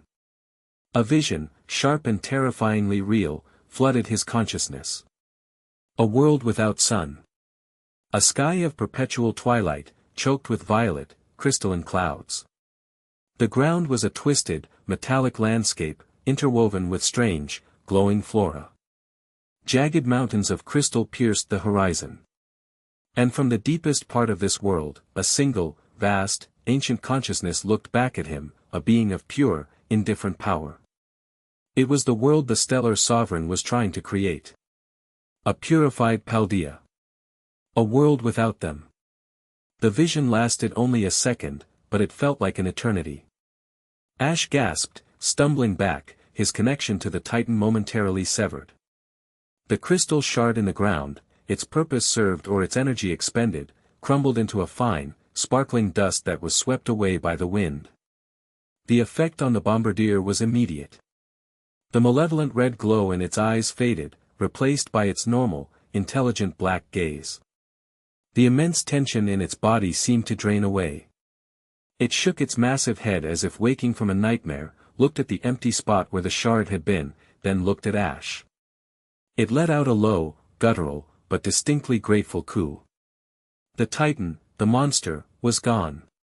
All that remained was a very large, very tired bird. The standoff was broken. The Aegis squad lowered their weapons, their expressions a mixture of confusion and frustration. Their mission was a failure. The threat had been neutralized, but not by them. Cashin watched the feed, his hands clenched into white-knuckled fists at his side. Ketchum hadn't just calmed the Titan. He had communed with it. He had touched an artifact from Area Zero and remained standing. His power wasn't just anomalous. It was unnatural. The boy was not a lightning rod for the crisis, he was an integral part of it. The need for containment was now absolute. Back in the field, Nemona rushed to Ash's side, her protective fury melting into concern. "Are you okay? What was that? You just walked up to it." Ash took a deep, shuddering breath, the terrifying vision still seared into his mind. "I'm fine," he said, forcing a smile. He looked at the now docile bombardier, which was gently nudging its nest. It was just scared. Something was hurting it. Nemona stared at him, really stared. She had arrived ready for a glorious battle, to be the hero who saved Artisan. Instead, she had witnessed an act of impossible empathy. She had watched Ash risk his own life not to defeat a monster, but to heal it. And when someone had threatened him, her first, overwhelming instinct had been to protect him, not the mission. Her loyalty, she realized with a jolt, was no longer just about their rivalry. It was about him. As the regular League personnel cautiously approached, ready to offer aid to the now calm Pokémon, Ash and Nemona slipped away, Coraden appearing from the hills to carry them swiftly back towards the academy. They didn't talk on the ride back. There was too much to process. They stopped on a hill overlooking Messagoza as evening began to fall, the sky painted in shades of orange and purple. Nemona finally broke the silence, her voice quiet and thoughtful. "You could have beaten it," she said, not looking at him, but at the sprawling city below. "With your Pikachu, or that one." She nodded at Coraden, who was peacefully munching on some nearby vegetation. "You could have won, easily. Why didn't you?" Ash watched the lights of the city begin to flicker on, one by one. The weight of what he had seen, what he now knew, settled heavily on his shoulders. He thought of all the battles he had won, all the leagues he had conquered. He thought of the title of monarch. None of it felt as important as what he had done today. "Being strong isn't about winning," he said, his voice resonating with a certainty that was absolute. "It's about knowing when not to fight." The words hung in the cool evening air between them. Nemona turned to look at him, her red eyes searching his face in the fading light. In that moment, her entire perception of him, of battling, of what it meant to be strong, fundamentally and irrevocably shifted. The boy she had challenged, the rival she had craved, was infinitely more complex and powerful than she had ever imagined. And she was standing right beside him. Chapter 4, A quiet kind of strength. The Naranja Academy Festival was an explosion of the senses. The air, thick with the scent of sweet malasadas and savory aspathra kebabs, carried the sound of jubilant music and the cheerful din of 1,000 conversations. Colorful banners fluttered from every archway, and students, free from the structure of classes, moved through the packed courtyards in a vibrant, flowing river of orange and white. For Ash, it was overwhelming. After the intensity of the incident at Artisan, the sheer, unadulterated joy of the festival felt like stepping into a different world. He found a relatively quiet spot near a fountain, content to simply watch, with Pikachu happily munching on a complimentary poke puff by his side. He was trying to process the vision the crystal had shown him, the crystalline sky, the silent, watching intelligence, but the cheerful noise made it difficult to focus on the creeping dread. He was so lost in thought that he didn't notice Nemona until she was standing right in front of him, blocking his view. There you are, she declared. She wasn't in her uniform. Instead, she wore a simple, stylish black sundress with a green sash that matched the streaks in her hair. For the first time since he'd met her, she didn't look like a warrior spoiling for a fight. She just looked happy. I've been looking all over for you. You can't just hide by a fountain. This is a festival. You're supposed to be festive. I'm observing, Ash countered with a small smile. It's a valid festival activity. Nope. Not on my watch, she said, grabbing his hand. Her grip was firm, her skin warm. The casual touch sent an unexpected jolt through him. You saved Artisan. The least you can do is let me buy you a skewer. And then you are going to play a game. It's mandatory. He let himself be pulled into the throng, a willing captive. For the next hour, Nemona was his guide, a whirlwind of infectious energy. She dragged him from stall to stall, insisting he try everything. He discovered a surprising love for the sweet and spicy tang of the kebabs and found the fizzy, multi-flavored sodas oddly refreshing. He watched her talk and laugh with other students, her champion status a non-issue in the festive atmosphere. Here, she wasn't Nemona the prodigy, she was just Nemona, a girl who loved a good party. She led him to a row of carnival games, her eyes gleaming with competitive fire. Okay, here's a real challenge, she said, pointing to a game where contestants had to throw rings over the necks of wandering, perpetually unimpressed ducklet. Winner gets bragging rights for the rest of the day. You're on, Ash said, his own competitive spirit stirring. What followed was a lesson in futility for Nemona. Her throws were powerful and precise, but the ducklet seemed to take a perverse pleasure in subtly shifting at the last second, causing her rings to bounce harmlessly off. Ash, on the other hand, didn't seem to be aiming at all. He just watched the Pokémon, tracked their patterns, and tossed his rings with a lazy, relaxed flick of the wrist. They landed perfectly, one after another, his movements guided by the same battlefield instincts that allowed him to predict an opponent's move. He won so effortlessly that the stall owner gave him a weary look and handed over the grand prize, a ridiculously large, fluffy lechonk plushie, just to make him stop. Nemona stared at the plushie in Ash's arms, then at him, her mouth agape. How do you do that? She demanded, though there was no heat in it, only genuine disbelief. You're good at everything. Ash just laughed and handed her the plushie. Here. A champion's trophy. She hugged the plushie, a wide, genuine smile breaking across her face. Okay, fine. You win. But I'm choosing the next activity. Her choice was the Ferris wheel, a massive, brightly lit structure that dominated the festival grounds. As their carriage climbed higher and higher, the chaotic sounds of the festival faded away, replaced by the gentle creak of the machinery and the soft whisper of the wind. Below them, Messagoza spread out like a glittering carpet of lights, a breathtaking panorama under the deepening twilight sky. They sat in a comfortable silence for a long moment, watching the world shrink beneath them. The playful energy of the festival seemed a million miles away. You know, Nemona said, her voice softer than he'd ever heard it, I used to hate festivals. Ash turned to look at her. In the soft glow of the carriage lights, her expression was unguarded, vulnerable. When I first became champion ranked, she continued, her gaze fixed on the distant lights, everything changed. Suddenly, everyone looked at me differently. I wasn't a friend or a classmate anymore. I was a benchmark. A goal to be beaten. She hugged the lechonk plushie tighter. Every conversation felt like a prelude to a challenge. Every friendly greeting was just sizing me up. So I leaned into it. I made battling my entire personality. If that's all they were going to see me as, then I was going to be the best at it. It was easier. A defense. She finally turned her head, her red eyes meeting his. It's lonely, you know. Being at the top. There's no one to talk to who just gets it. No one to push you. No one to see you. Until you showed up.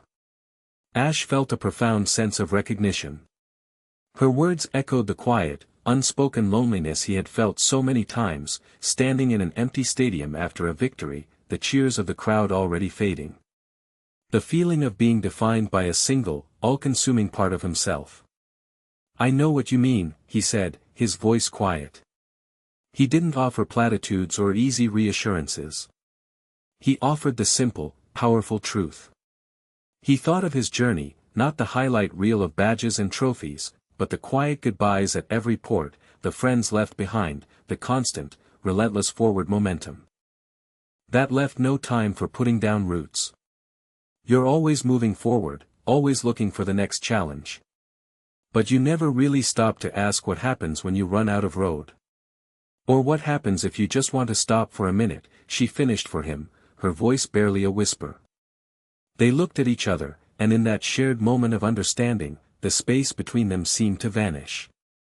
He wasn't the world monarch, and she wasn't Paldea's champion. They were just Ash and Nemona, two people who had seen the top of the mountain and were quietly terrified of the solitude they had found there. Their carriage reached the apex of its journey, pausing for a moment to give them a perfect, panoramic view of Paldea. The great crater was a hole of absolute darkness in the glittering landscape, a stark reminder of the threat that still lingered. Nemona shivered, though the night wasn't cold. "That thing you saw," she said, her voice barely audible. "The vision from the crystal. Was it bad?" Ash's gaze hardened. "It was a world without us, Nemona. Clean. Wild. And empty."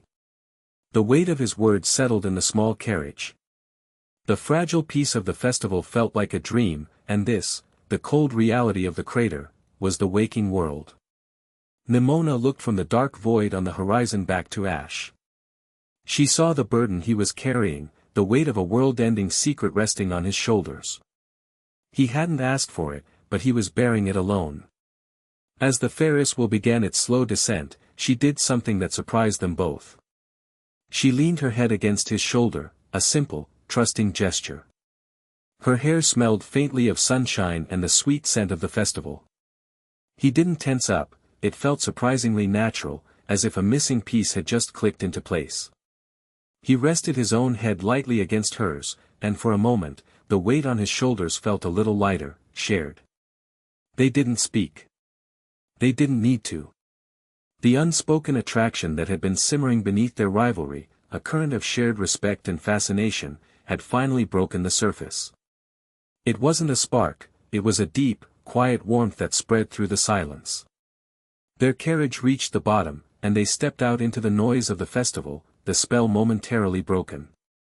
But something had changed.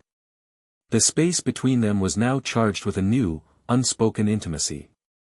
They decided to escape the crowds, finding their way to a small, grassy hill on the edge of the academy grounds that overlooked the city. It was the same hill where they had talked after the Titan incident. They sat on the cool grass, the Lechonk plushie between them, watching the festival's fireworks begin to light up the night sky in bursts of spectacular color. "I'm glad you're here, Ash," Nemona said softly, her eyes on the exploding lights. "Me too," he replied, and he meant it more than he could say. He found himself watching her instead of the fireworks.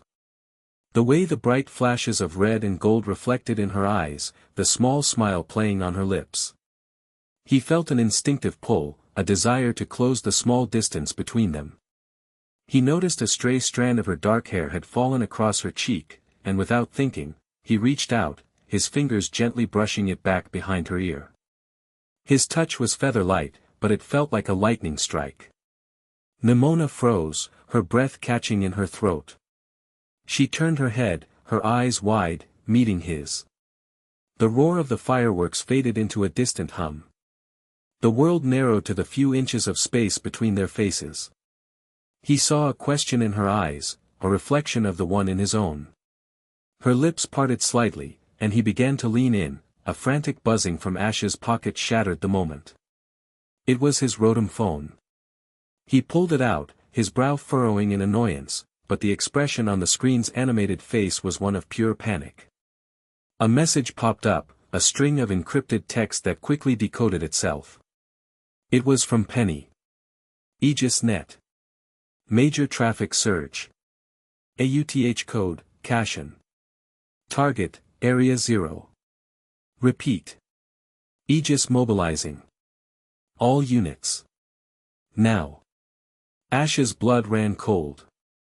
He stood up, his heart pounding. Penny just messaged me. Cashin is making a move. He's sending the Aegis division into Area 0. As if on cue, a second, more powerful buzzing came from the ancient pokeball on his belt. Corraden was agitated, sensing the disturbance. At the same instant, both he and Nemona felt it, a massive, silent pulse of energy from the direction of the crater. It was far, far bigger than the tremor during their battle. It was a deep, resonant wave of power that made the air feel thick and heavy, like the pressure before a thunderstorm. It was the stellar sovereign, reacting to the intrusion. The festive fireworks continued to burst overhead, their joyful explosions a bitter irony against the sudden, suffocating dread that had fallen over them. The vibrant colors seemed to mock the deep, cold darkness that was stirring in the heart of Paldea. Ash looked at Nemona. The soft, romantic moment was gone, replaced by the grim reality of their situation. He saw the fear in her eyes, but also a fierce, unwavering resolve. She trusted him. She stood with him. "What is he doing?" she asked, her voice tight with alarm. "I don't know," Ash said, his gaze locked on the black silhouette of the great crater against the star-filled sky. "But whatever it is, he just started a war he can't possibly understand." From his belt, Corraden's pokeball released a sharp, piercing cry of warning, a sound that cut through the night. The threat was no longer a distant hum or a fleeting vision. It was here. It was happening now. And they were standing right on the edge of the blast zone. Chapter 5, The Paldean Gambit. The idyllic atmosphere of the festival evaporated like mist in a hurricane. The dread that had settled on the hilltop was a physical entity, a cold weight that stole the air from their lungs. Ash's mind was racing, processing Penny's warning, the pulse from the crater, Corraden's cry, all puzzle pieces of an imminent catastrophe. "We have to go," Ash said, his voice a low, urgent command.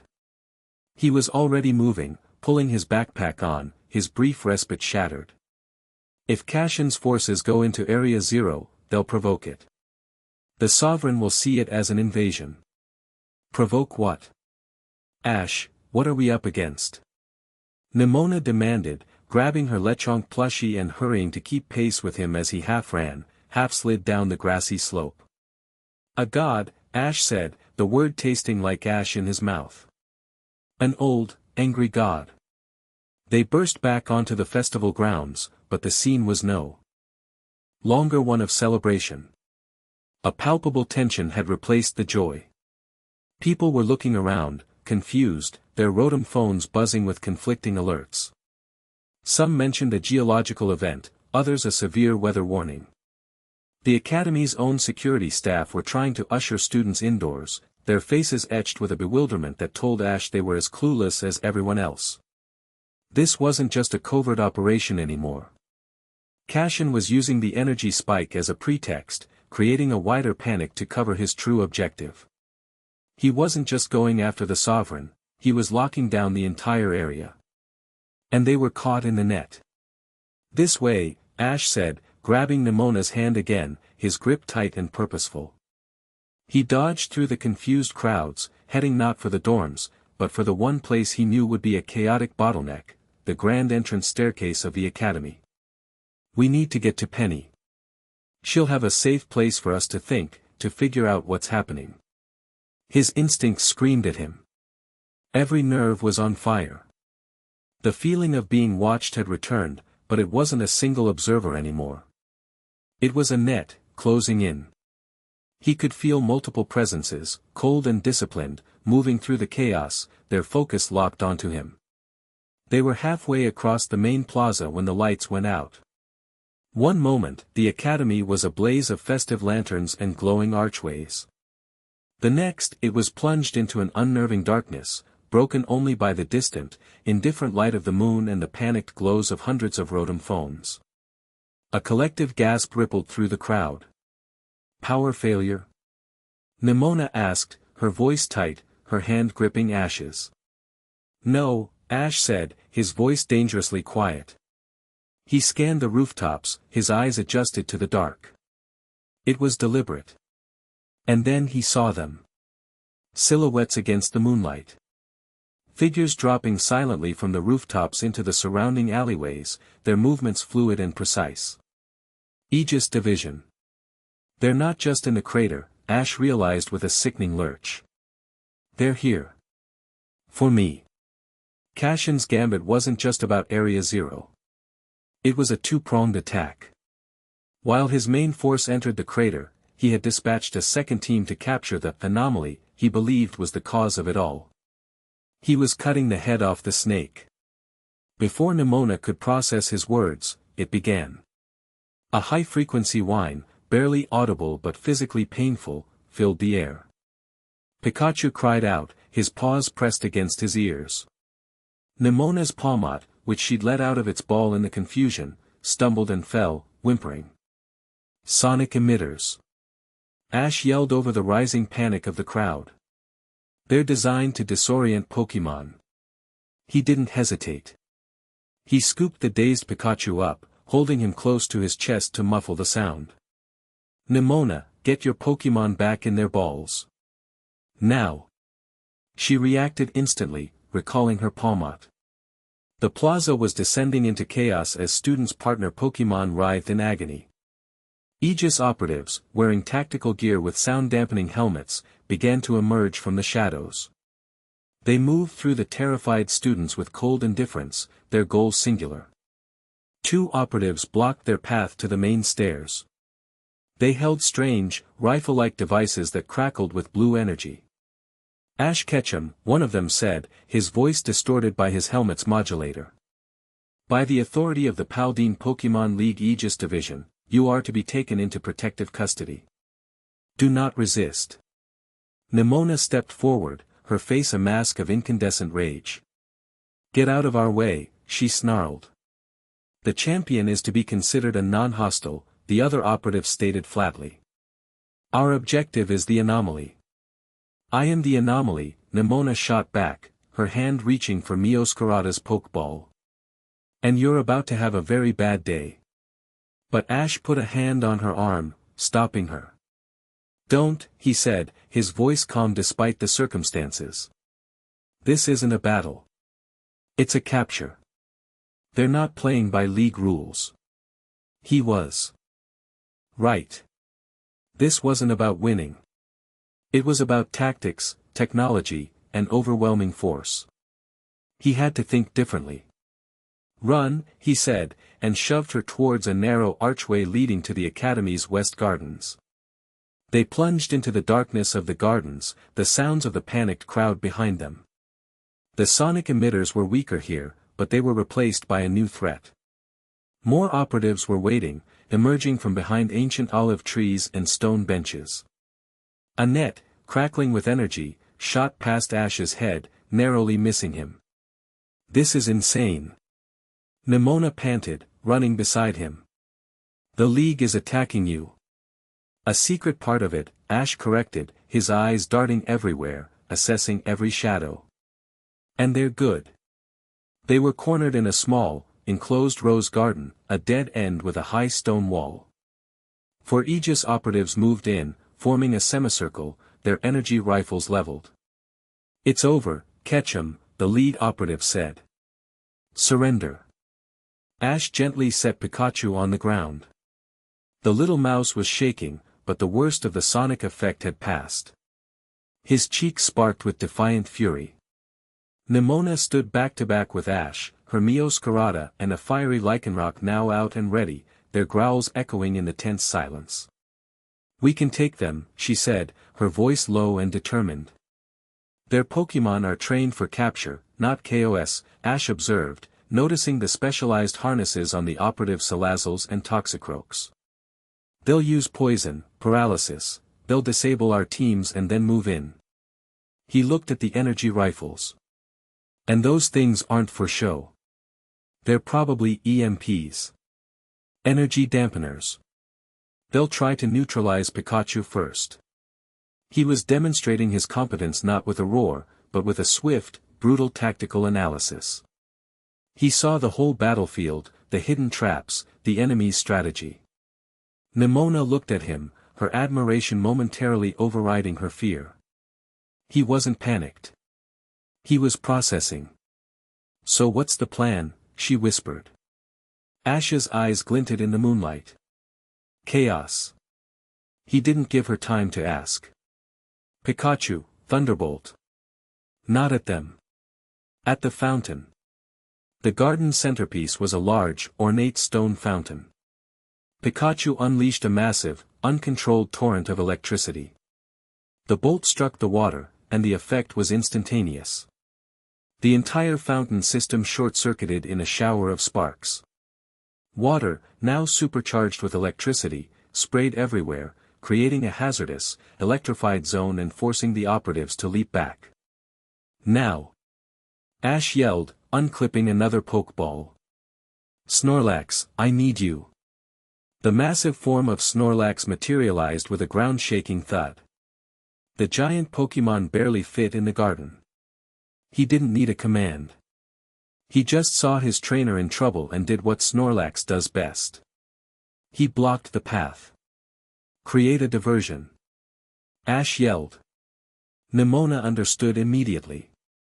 Meowscarada, flower trick on the lights. Lycanroc, stone edge on the wall. Meowscarada's glowing bombs shot into the darkness, not at the enemy, but at the few remaining garden lamps, plunging them into absolute blackness. At the same time, Lycanroc slammed its claws into the stone wall behind them. It wasn't strong enough to break through, but the sound of rock grinding against rock was deafening, drawing the operatives' attention for a critical second. It was the opening they needed. "Pikachu, surgical strike." "Take out their comms," Ash ordered. For precise, needle-thin bolts of lightning, near silent and invisible in the dark, shot from Pikachu's cheeks. Four operatives simultaneously flinched, clutching their helmets as their communication system sparked and died with a fizzle of static. They were deaf, isolated from each other and their commander. "Let's go!" Ash yelled, recalling Snorlax. He grabbed Nemona's hand and pulled her towards the weakened wall. But just as they reached it, two more operatives dropped from above, blocking their escape. One of them leveled a heavy-looking device at Ash. It whirred to life, a deep hum that vibrated in his bones. An energy-dampening field. Pikachu whimpered as the sparks on his cheeks sputtered and died. They were trapped. The diversion had failed. And then, from the other side of the wall, a voice cut through the air.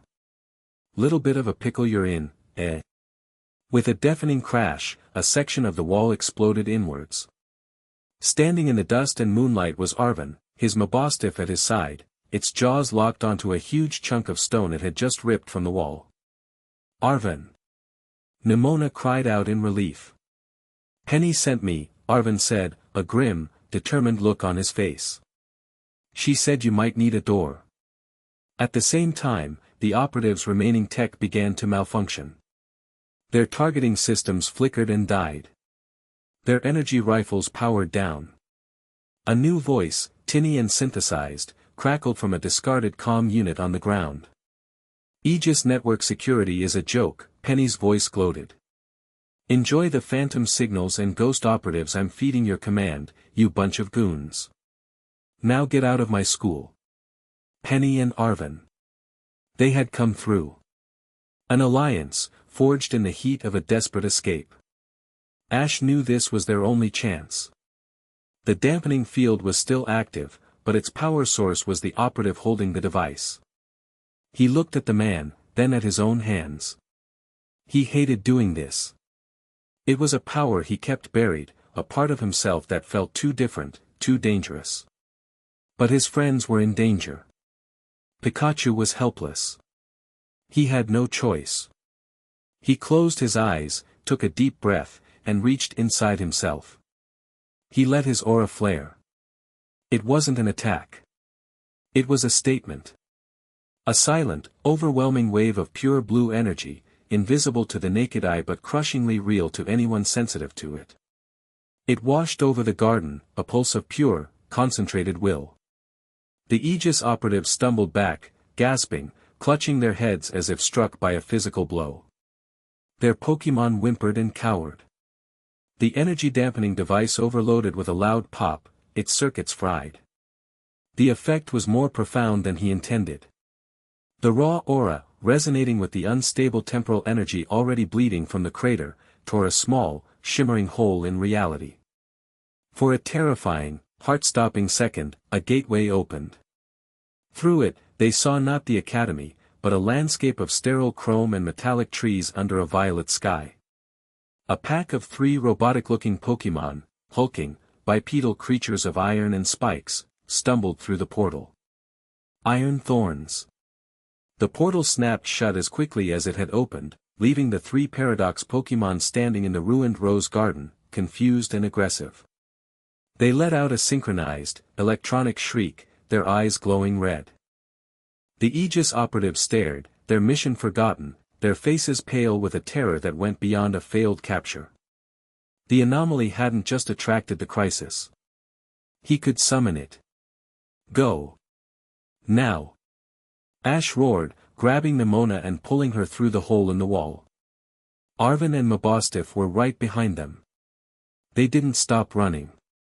They fled through the darkened, winding paths of the academy, led by Arven, who knew every hidden shortcut and forgotten passage. They could hear the sounds of chaos behind them, the electronic shrieks of the iron thorns, the panicked shouts of the Aegis operatives, the beginnings of a battle they had no part of. They finally found refuge in a place so obvious it was brilliant, an abandoned classroom in the Team Star barracks, a part of the school the faculty, and the League, officially ignored. It was small, dusty, and smelled of old tech and teenage rebellion. It was the safest place in Paldea. Penny was there, her face a pale oval in the light of a dozen monitors, her fingers still flying across a keyboard. "You're okay," she breathed, a wave of relief washing over her features. The adrenaline began to fade, replaced by the bone-deep tremor of reaction. Nemona, her dress smudged with dirt, her hair a mess, wasn't exhilarated. She was furious. A cold, quiet rage that was far more terrifying than her usual battle-crazed fire. She walked straight to Ash, her eyes scanning him for any injury. "They tried to hurt you," she said, her voice low and shaking with anger. Her hands gently, almost unconsciously, brushed a smudge of dirt from his arm, her fingers lingering there for a moment. The protective gesture was so fierce, so deeply felt, that it made Ash's breath catch. "They won't get away with this," she vowed, her eyes locking with his. The affection and trust he saw there were unmistakable, a bonfire in the dark. "No one messes with my rival."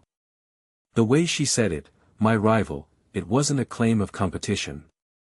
It was a claim of allegiance. Of love.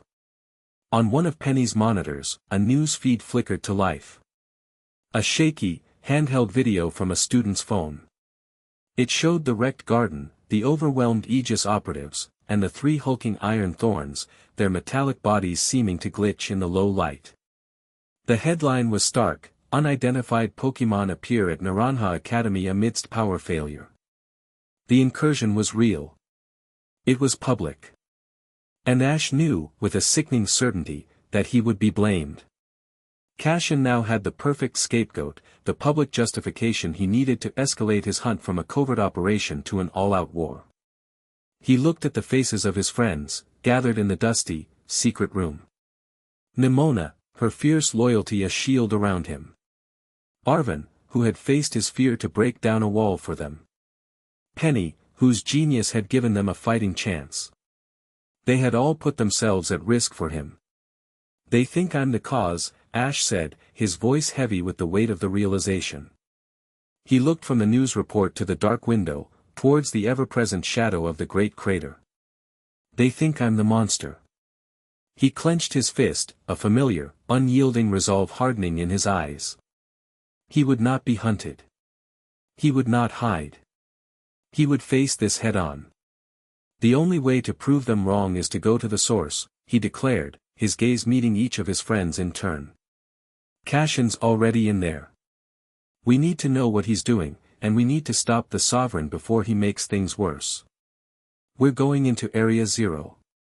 Chapter 6, A Champions Alliance. The dusty classroom, once a forgotten relic of Team Star's rebellion, had become a war room.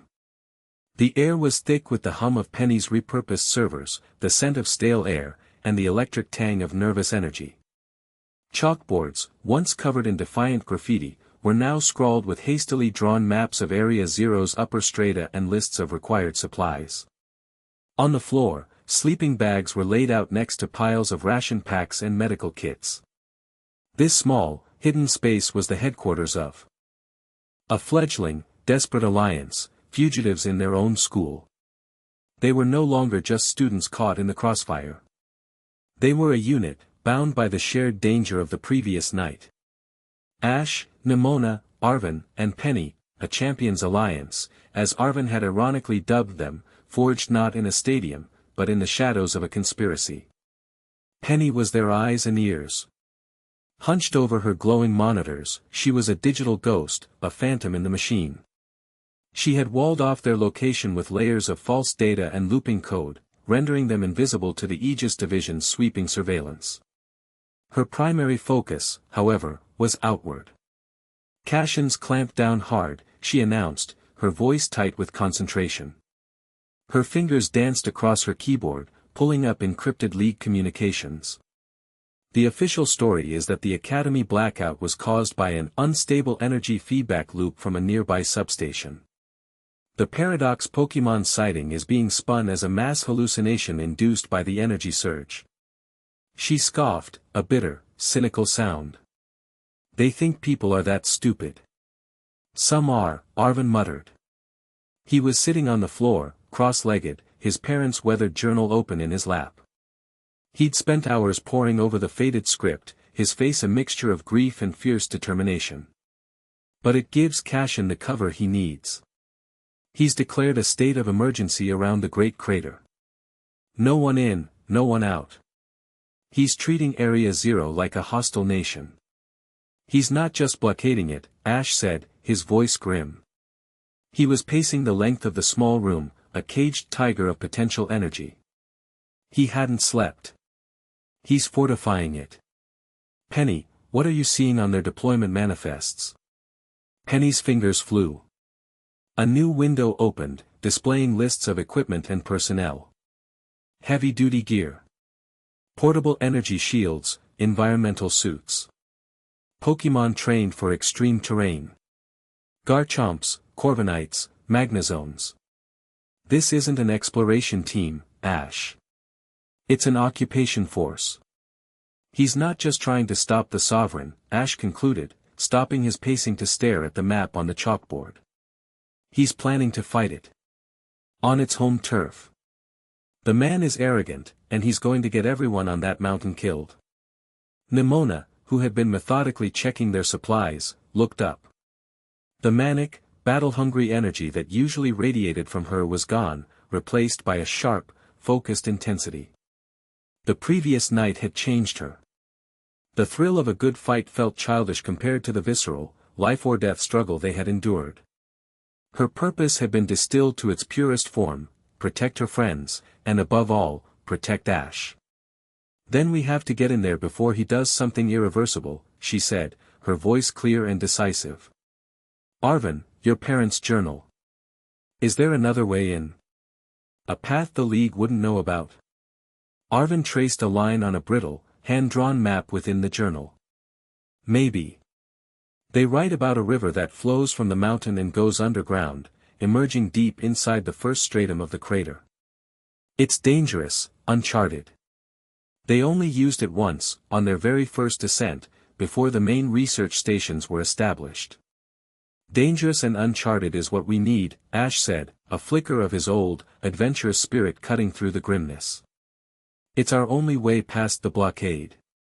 The plan began to coalesce, each member finding their role. Arvin was their navigator and lore keeper, his parents' tragic obsession now their greatest asset. Penny was their intelligence officer and tech support, equipping them with encrypted communication devices and a portable system to hack into the research stations they might find inside.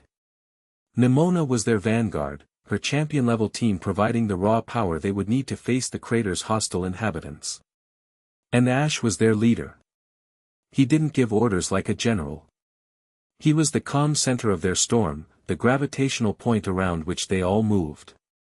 He listened to Penny's data, weighed it against Arvin's knowledge, and synthesized it with Nemona's tactical assessments. He had a way of looking at each of them, his gaze direct and full of an unshakable confidence, not just in himself, but in them. He made them feel stronger, smarter, braver. "Okay," he said, drawing their attention. "Here's the plan.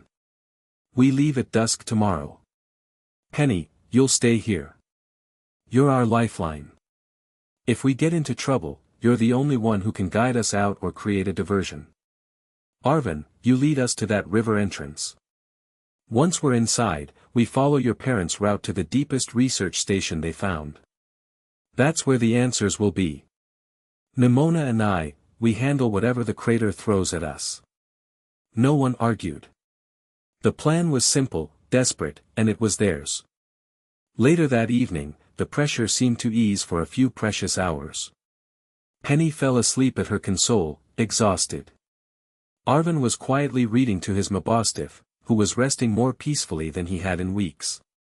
The room was quiet, save for the hum of the computers. Ash found Nemona in a corner of the room that they had cleared for training. She wasn't running drills or practicing moves. She was just standing there, her eyes closed, her fists clenched. He could feel the turmoil inside her, the fear, the anger, the unfamiliar weight of responsibility. "You're thinking too hard," he said softly, walking up to her. Her eyes snapped open. "I have to be ready, Ash. I've never faced anything like this. My entire life has been about structured battles. Rules. Referees. This is different. We don't know what's in there. I need to be stronger." "You're already strong, Nemona," he said. "What you need to be is adaptable." He gestured to the open space. "Your Mioscarada is fast, a master of misdirection. But it's used to fighting on a flat field. What happens when the ground is uneven, when there are obstacles, when the enemy doesn't fight by the rules?" He wasn't just making conversation, he was doing what he did best. He was teaching. For the next hour, they trained, but it was unlike any session they'd had before. It wasn't for sport. It was for survival. He didn't pit his Pokémon against hers. He used his own team, the swift and agile Sceptile, the clever and tricky Bizel, to create scenarios. He had Sceptile use its leaf blade to create falling obstacles for her Mioscarada to dodge, forcing it to think in 3 dimensions. He had Bizel use Aqua Jet to create slippery surfaces, teaching her Lycanroc to adapt its footing and use the treacherous ground to its advantage. He wasn't telling her what to do. He was showing her how to see the battlefield differently, to see possibilities where others saw chaos. She was a quick study, her brilliant tactical mind soaking it all in, her Pokémon responding to her newly creative commands with a startling ferocity. During a break, they were both panting, leaning against a wall, the exhilaration of the training a welcome antidote to their anxiety. "I get it now," she said, a breathless smile on her face. "You don't just see the opponent. You see the whole world as part of the battle." "The world is always part of the battle," he replied, his own smile mirroring hers. Their training was interrupted by a clumsy misstep. As she turned to send out another Pokémon, her foot slipped on a patch of water left by Bizel. She stumbled, and Ash instinctively reached out to catch her. His arms wrapped around her waist, pulling her back from the fall. She ended up pressed against him, her hands flat on his chest, her face just inches from his. The playful energy of the training session vanished, replaced by the same charged intimacy from the Ferris wheel. They were tangled together, her breath warm against his skin, the frantic beat of her heart echoing his own. The world narrowed again to the space between them. The dusty classroom, the threat of Cashin, the dread of Area Zero, it all faded away into a distant, muffled hum. "I was so scared last night," Nemona admitted, her voice a raw, honest whisper that he felt more than heard. It was a confession of a kind he knew she rarely, if ever, made. "When those Aegis guys aimed their weapons at you, I wasn't scared for me. I was scared for you." He looked into her eyes, seeing past the champion, past the rival, to the girl who had put herself in the line of fire for him without a second's hesitation. He remembered the feeling of her standing beside him, a defiant shield against the world. "I wasn't," he said, his own voice low and certain. He gently brushed a stray lock of hair from her forehead, his touch lingering. "Because you were there." It was a simple, profound affirmation of their bond, a truth that resonated deeper than any battle cry. It was the ultimate statement of trust, of faith. It was everything. He saw the question in her eyes again, the same one from the hill. This time, there were no fireworks, no frantic phone calls to interrupt them. He slowly, deliberately, began to lean closer. Her eyes fluttered shut, her lips parting in silent invitation. A sharp, urgent beep from Penny's main console shattered the moment. They sprang apart, their faces flushed, the spell broken. Penny jolted awake with a snort, her glasses askew. "What is it?" Arvin asked, scrambling to his feet. Penny's eyes, wide and alarmed, were fixed on a new data stream. "It's Cashin," she said, her voice trembling slightly. "It's a feed from his personal comms unit. I think I managed to piggyback on their encrypted channel when they were in the garden." On the screen, a new window appeared. It wasn't a map or a data file. It was a tactical overlay, a live feed from the perspective of someone deep within Area Zero. The voice that came through the speakers was Cashin's, cold and clear as ice. "Positioning the Delta team at the entrance to the second stratum. Set up the temporal dampeners. I want that entire level locked down. The energy readings are fluctuating wildly since the subject's episode at the Academy. He is drawing it out." There was a pause, then a different voice, belonging to his lieutenant. "Sir, we have contact. Unidentified paradox signatures, closing fast." "Excellent," Cashin's voice replied, devoid of any fear. "Engage and capture. I want live specimens. And Lieutenant," he added, his voice dropping, "activate the perimeter sensors. The moment Ketchum and his little champion friend make their move, I want to know. They believe they are hunting us. Let them. We're not just fortifying this crater. We're turning it into a trap." The feed cut out, replaced by a string of dead static. The four of them stood in stunned silence. Cashin wasn't just reacting. He was one step ahead. He knew they were coming. He was waiting for them. He was using them as bait to draw out the crater's secrets, all while preparing to spring a trap on them. The weight of their mission crashed down on them with renewed force. They weren't just going into a dangerous, unknown territory.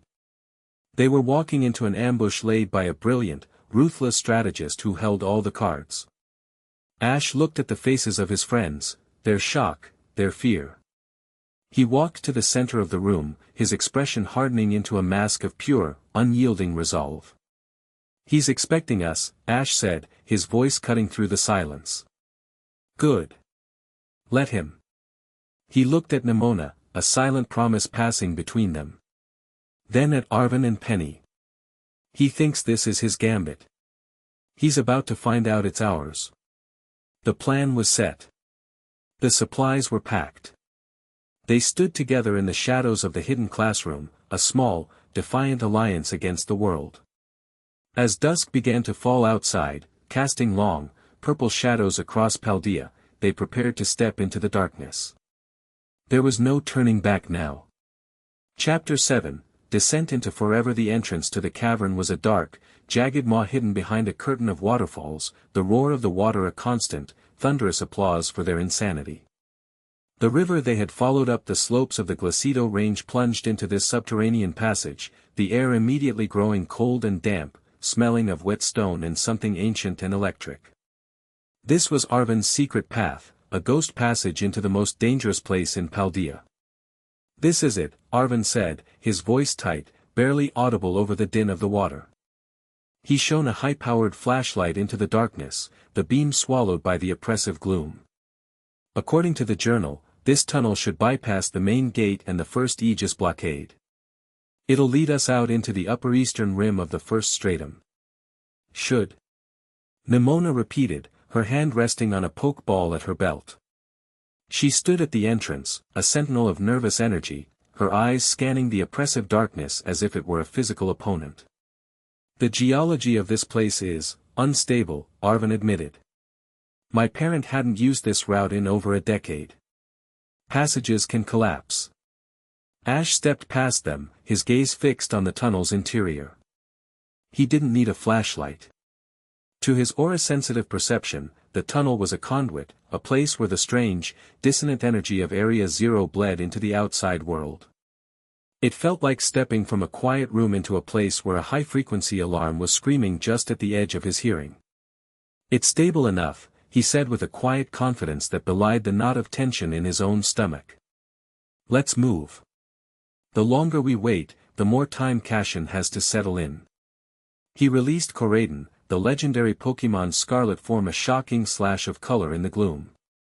It let out a low, guttural growl, its own senses overwhelmed by the wrongness of the place. Ash placed a hand on its flank, a silent communion passing between them. "Easy. We're together." Koraidon's tension eased, its loyalty to its rider overriding its primal instinct to flee. They mounted, Ash in the front with Pikachu on his shoulder, Nemona seated behind him, her hands gripping his waist with a firmness that was both for balance and reassurance. Arvin took up the rear on his own ride Pokémon, a sturdy Cyclizer, with his Mabostiff running alongside, its senses on high alert. The descent began. The tunnel was a treacherous, claustrophobic nightmare. It twisted and turned, the path slick with moisture and loose gravel. The only sounds were the roar of the underground river beside them and the scrape of their Pokémon's claws on stone. But as they went deeper, the very nature of the environment began to change. The stone walls started to gleam with faint, crystalline veins that pulsed with a soft, violet light. Strange, phosphorescent fungi clung to the ceiling, casting an eerie, blue-green glow that made shadows dance like living things. The air grew colder, and the hum Ash felt in his aura intensified, becoming a physical vibration he could feel in his bones. "Temporal flux," Arvin said, his voice shaky, pointing his flashlight at a section of the wall where the crystal veins were particularly thick. "The journal warns about this. The energy fields are unstable. It can mess with your perception." As if on cue, the world seemed to stutter. For a single, disorienting heartbeat, Ash saw the tunnel not as it was, but as it had been centuries ago, a raw, natural cave, its walls covered in primitive drawings of strange, unfamiliar Pokémon. He saw a shadowy figure, cloaked in furs, painting with a torch in hand.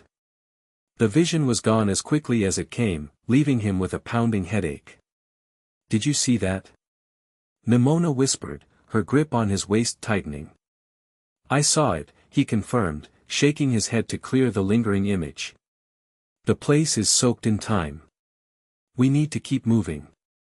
After what felt like an eternity, they saw a light at the end of the tunnel. Not the warm, natural light of the sun, but a strange, hazy luminescence. They emerged onto a wide, rocky ledge, and the sight that greeted them stole their breath. They were inside Area Zero. It was a world upside down. They were standing near the top of a colossal, bowl-shaped crater, its scale so vast it defied comprehension. A swirling vortex of strange, pearlescent clouds concealed the bottom, creating a false sky below them. Waterfalls, originating from unseen sources high above, cascaded down the sheer cliff faces for thousands of feet, their spray creating perpetual rainbows in the hazy air. The landscape around them was alien, twisted, petrified trees stood beside glowing crystalline structures that pulsed with the crater's energy. The ground was a patchwork of lush, prehistoric-looking flora and barren, rocky plains. Incredible, Arvin breathed, his fear momentarily forgotten in a wave of scientific awe. It's exactly as the journal described it. It's beautiful, Nemona murmured, her gaze sweeping across the impossible vista. It's hostile, Ash corrected, his eyes narrowed. He could feel it. They were no longer observers. They were intruders in a living, breathing ecosystem that did not want them there. He could feel countless presences moving in the strange forests and rocky outcrops, creatures humming with the same paradoxical energy as the crater itself. Their arrival had not gone unnoticed. A piercing shriek echoed from a nearby copse of crystalline trees. A creature shot out, a furious blur of feathers and primal rage. It looked like a Volcarona, but its wings were a savage, tattered green, and its face was a mask of feral aggression. A slither wing. It wasn't alone. From the rocks below, a hulking, armored creature that looked like a futuristic Donphan, an iron treads, rolled into view, its metallic body gleaming, its single red eye fixed on them. Paradox Pokemon. Arvin yelled, his cyclizer backing away nervously. They're incredibly aggressive. Nemona, the slither wing is yours. Ash commanded, already sliding off Coraden. Arvin, stay back. I'll take the iron treads. There was no time for a strategy session. This wasn't a battle, it was a desperate defense. Nemona was a whirlwind of action, her Lycanroc materializing to meet the slither wing head-on. Lycanroc, Accelerock. Don't give it a chance to set up. The battle was a savage dance of speed and power, Lycanroc's rock-hard body crashing against the slither wing's furious barrage of fiery scales and poisonous powders. Ash faced the iron treads. It was a machine of destruction, unrolling from its ball form to charge at him with the force of a runaway truck. Pikachu, Electroweb on its feet. Pikachu leaped, spitting a sticky net of electricity. But the iron treads didn't have feet, it had powerful treads that simply tore through the web, the electricity sparking harmlessly off its armored plating. It's too strong to trap. Ash realized. He had to think differently. He looked at the terrain, the loose rocks, the uneven ground. Okay, new plan. Pikachu, quick. Attack. Use the rocks. Pikachu became a yellow blur, not attacking the iron treads directly, but zipping between the crystalline rocks, drawing its attention. The hulking Paradox Pokemon roared in frustration, changing direction again and again, its heavy body struggling to navigate the treacherous, uneven ground. It was like watching a battleship try to chase a speedboat in a minefield. Now, Coraden. Ash yelled. Collision course. Coraden, who had been waiting for the signal, let out a triumphant roar. It leaped into the air, its body wreathed in a crackling fighting spirit, and slammed down onto the iron treads from above like a scarlet meteor. The impact was cataclysmic. The ground shook, and the metallic hide of the iron treads dented with a screech of protesting metal. The Paradox Pokemon collapsed, its systems shorting out. On the other side of the ledge, Nemona and Lycanroc, covered in dust and scorch marks, had finally managed to overpower the slither wing. The two defeated Paradox Pokemon didn't faint in the traditional sense. They flickered, their bodies dissolving into particles of light before vanishing completely. They stood panting in the sudden silence, the reality of their situation crashing down on them. That was just two. The crater was teeming with them. This is going to be harder than I thought, Nemona said, recalling her exhausted Lycanroc.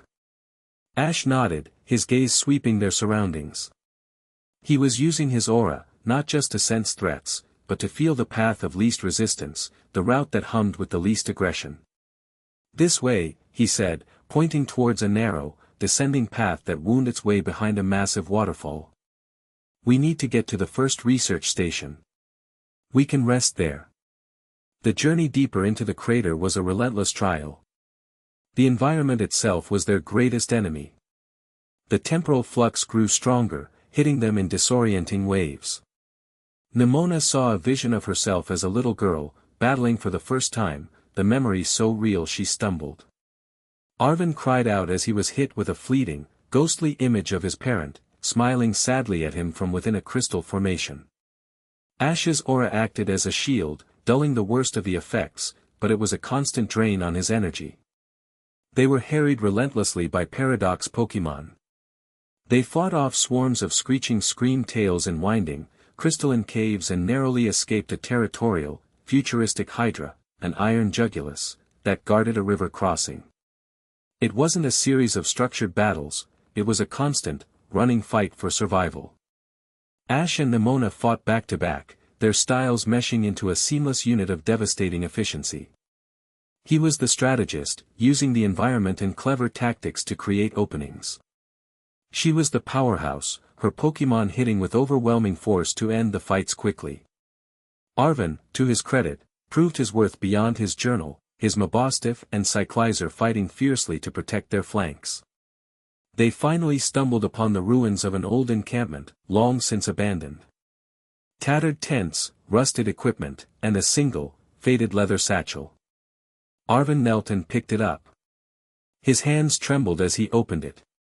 Inside was a data chip and a single, faded photograph of his parent, looking younger and happier, standing with a small Mabostiff puppy at their feet. This was their first camp, Arvin whispered, his voice thick with emotion. He slotted the data chip into his Rotom phone. It contained a single, corrupted audio log. His parents' voice, tinny and full of static, filled the air. The energy here, it's magnificent. It's alive. I can feel it, calling to me. A consciousness, vast and beautiful. It's not a monster. It's a sovereign. It wants to protect this place. It sees us, it sees the surface world as a sickness. An infection that must be cleansed. The log ended in a burst of static. A cold dread settled over them. Arvin's parent hadn't just studied the sovereign. They had been seduced by it. He's not just protecting the crater, Ash said, the pieces clicking into place. He's fighting a war for it. It was then that Penny's voice crackled to life through their comms, a welcome link to the outside world. Ash, can you hear me? I've been trying to get through the interference. We hear you, Penny, Ash replied, his voice weary. What's your status? I've been monitoring Aegis comms, she said, her voice tight with urgency. Cashin knows you're in here. He's not chasing you. His teams are moving deeper, setting up what he's calling containment nodes at choke points. He's sealing the lower levels. And Ash. I'm picking up a massive energy buildup from his position. He's not just setting traps. He's preparing to deploy something big. As she spoke, Ash felt a new presence. It was different from the feral Paradox Pokemon. It was disciplined. Coordinated. He looked up at the cliffs overlooking their position. He saw them. A squad of Aegis operatives, rappelling silently down the rock face. They had been tracked. Penny's warning had come too late. Cashin wasn't just sealing the levels below them. He was sweeping the levels above, driving them downwards, herding them like cattle into a pen. At the same time, from the path ahead, a new figure emerged. It was a Paradox Pokemon, but it was unlike the others. It stood tall and proud, a majestic, feathered creature that looked like a fusion of Suicune and a velociraptor. A walking wake. Its movements were not feral or aggressive, but calm and deliberate. It stood in their path, blocking their only route of escape, its intelligent eyes glowing with a cold, blue light. It wasn't just a wild animal. It was a guardian. A herald. They were trapped. The Aegis division was closing in from behind, and a herald of the sovereign itself was blocking the way forward. They had reached the first of the sovereign's locks. Ash looked at the majestic Paradox Pokemon, then at the approaching Aegis operatives. He could feel the cold, logical intent of Kashin's forces and the ancient, unyielding will of the sovereign's guardian. They were caught between a man who wanted to control the world and a god who wanted to erase it. He stood before the glowing entrance to the deeper caverns, the air thick with a power that made the hair on his arms stand up. He could feel the sovereign's consciousness pressing in on him from the depths, a cold, vast, and ancient mind, now fully aware of their presence. The final confrontation was at hand. There was no more running. Chapter 8, The Three-Front War. The cavern fell into a sudden, preternatural silence. The constant hum of the crater's energy seemed to hold its breath. The Aegis operatives, now fanned out on the cliffs above, froze in place, their rifles aimed. The majestic walking wake stood its ground, a silent, aquamarine statue of judgment. They were caught in the dead center of a standoff, a pressure cooker of conflicting wills about to explode. Ash, what do we do? Nemona's voice was a low, tense whisper beside him. Her hand was on Mioscarada's poke ball, her knuckles white. She was ready to fight, but she didn't know which enemy to face first. Ash didn't answer immediately. His gaze was locked on the walking wake. He could feel its intent, a pure, undiluted directive from the stellar sovereign itself. It was not driven by feral instinct, but by divine purpose: none shall pass. The heart must be protected from the infection. It saw them, and the Aegis operatives, as the same singular threat. At the same time, he felt the cold, dispassionate focus of the Aegis squad leader above. Her orders were just as clear: contain the anomalies. All of them. They were caught between a force of nature and a force of order, and both saw them as a disruption to be eliminated. We don't have a choice, Ash finally said, his voice grim. We have to go forward. Arvin, get back. Keep Mabostif with you. This is going to get ugly. He took a step toward the walking wake, his hand moving to Pikachu. That single step broke the spell. The Aegis squad leader gave her command. Engage. Prioritize the primary anomaly, Ketchum. Use suppressive fire. The air erupted with the hiss of energy blasts. But they weren't aimed at Ash. They were aimed at the walking wake. Kashin's strategy was as brilliant as it was ruthless. He was using Ash as bait, and now he was using the crater's own guardians to wear Ash's team down. Let the two anomalies destroy each other. The walking wake let out a furious roar as the energy blast sizzled against its water-shedding hide. It turned its glowing blue eyes to the cliffs above, enraged by the attack. With a powerful leap, it bounded up the cavern wall, moving with an impossible, gravity-defying grace. It was going after the Aegis squad. It's chaos. Arvin yelled, scrambling for cover behind a massive crystal formation. No, Ash said, his eyes narrowed. It's an opportunity. While they're distracted, we move. He broke into a run, Nemona right at his heels, their Pokémon out and flanking them. They charged towards the path the walking wake had been guarding. But their gambit was short-lived. From the cavern entrance behind them, a new threat emerged. It wasn't an Aegis operative or a Paradox Pokémon. It was a fusion of both. A hulking, metallic beast that looked like a tyrant rum, but made of polished chrome and crackling with blue energy. An Iron Thorns. But this one was different from the ones they'd seen at the academy. It had a sophisticated Aegis tech harness strapped to its head, its eyes glowing not with feral red light, but with the cold, blue light of a machine under control. Kashin hadn't just been capturing Paradox Pokémon. He had been weaponizing them. The cybernetically enhanced Iron Thorns opened its maw and unleashed not a natural attack, but a concentrated beam of concussive energy, the same technology from the Aegis rifles, magnified 100-fold. The beam slammed into the ground where Ash and Nemona had been about to run, blasting a crater in the solid rock. They were cut off. The cavern erupted into a full-blown, three-front war. Above, the walking wake was a cerulean whirlwind of destruction, its hydro-steam blasts and dragon-type pulses wreaking havoc on the Aegis squad's position. The operatives, disciplined and well-equipped, fought back with tactical precision, using their Pokémon, a Magneton and a formidable Kingambit, to try and corner the agile Guardian. Below, Ash and Nemona found themselves locked in a desperate battle with Cashin's pet monster. "That thing is part machine," Nemona yelled, recalling her Lycanroc after it was sent flying by a swipe of the Iron Thorns' metallic tail. "Our attacks are barely scratching it." She was right. The Iron Thorns was a nightmare. It had the raw power of a Paradox Pokémon, combined with the tactical coldness of an Aegis machine. It analyzed their movements, predicted their attacks, and countered with brutal efficiency. "Aim for the harness," Ash shouted, his mind working at lightning speed. "That's its control unit. Pikachu, Volt Tackle. Meowscarada, give him cover with Leaf Storm." Nemona nodded, her expression grim. "Meowscarada, now." A swirling vortex of razor-sharp leaves filled the air, obscuring the Iron Thorns' vision. Pikachu, wreathed in a blinding aura of golden electricity, shot forward like a torpedo.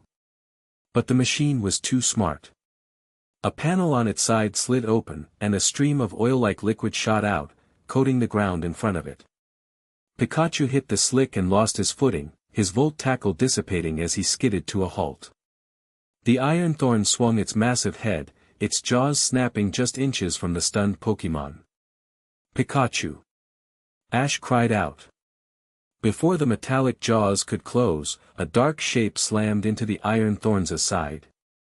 It was Arven's Mabostiff. The loyal Pokémon, seeing Pikachu in danger, had ignored Arven's command to stay back, its protective instincts overriding everything else. It sank its powerful jaws into the Iron Thorns' leg, growling with furious determination. The Iron Thorns roared in what sounded like a mixture of pain and annoyance. It shook its leg violently, trying to dislodge the tenacious Mabostiff, its attention completely diverted. "Arven, no!" Ash yelled. But it was too late. The Iron Thorns lowered its head and a spike on its snout began to glow with intense energy. It was preparing to impale the loyal Pokémon clinging to its leg. "Get him out of there!" Nemona screamed. Arven was frozen for a heartbeat, his face a mask of pure terror. He saw his best friend, the Pokémon he had spent months trying to heal, about to be killed. That terror was instantly replaced by a surge of desperate resolve. "Mabostiff, let go. Come back," he shrieked, running forward. He threw himself at his Pokémon, tackling Mabostiff and rolling away just as the Iron Thorns' energized spike stabbed the ground where they had just been, shattering the rock. Arven landed hard, his arm twisted beneath him at an unnatural angle. He cried out in pain, clutching his shoulder, but his other arm was wrapped protectively around his Pokémon. Seeing Arven fall, seeing the cold, mechanical indifference of the machine that had hurt him, something inside Ash snapped. The constant pressure, the relentless attacks, the weight of his friend's safety, it all coalesced into a single point of cold, crystalline fury. His patience, a deep and famously resilient well, had finally run dry. "Nemona, get Arven," he said, his voice terrifyingly calm. He began to walk forward, towards the hulking Iron Thorns. Pikachu, sensing the shift in his partner, landed at his feet, his own expression a mirror of his trainer's cold rage. "Ash, what are you doing?" Nemona asked, her voice trembling as she helped a groaning Arven to his feet. Ash didn't answer. He just kept walking. He recalled his other Pokémon. He didn't need them. He only needed one.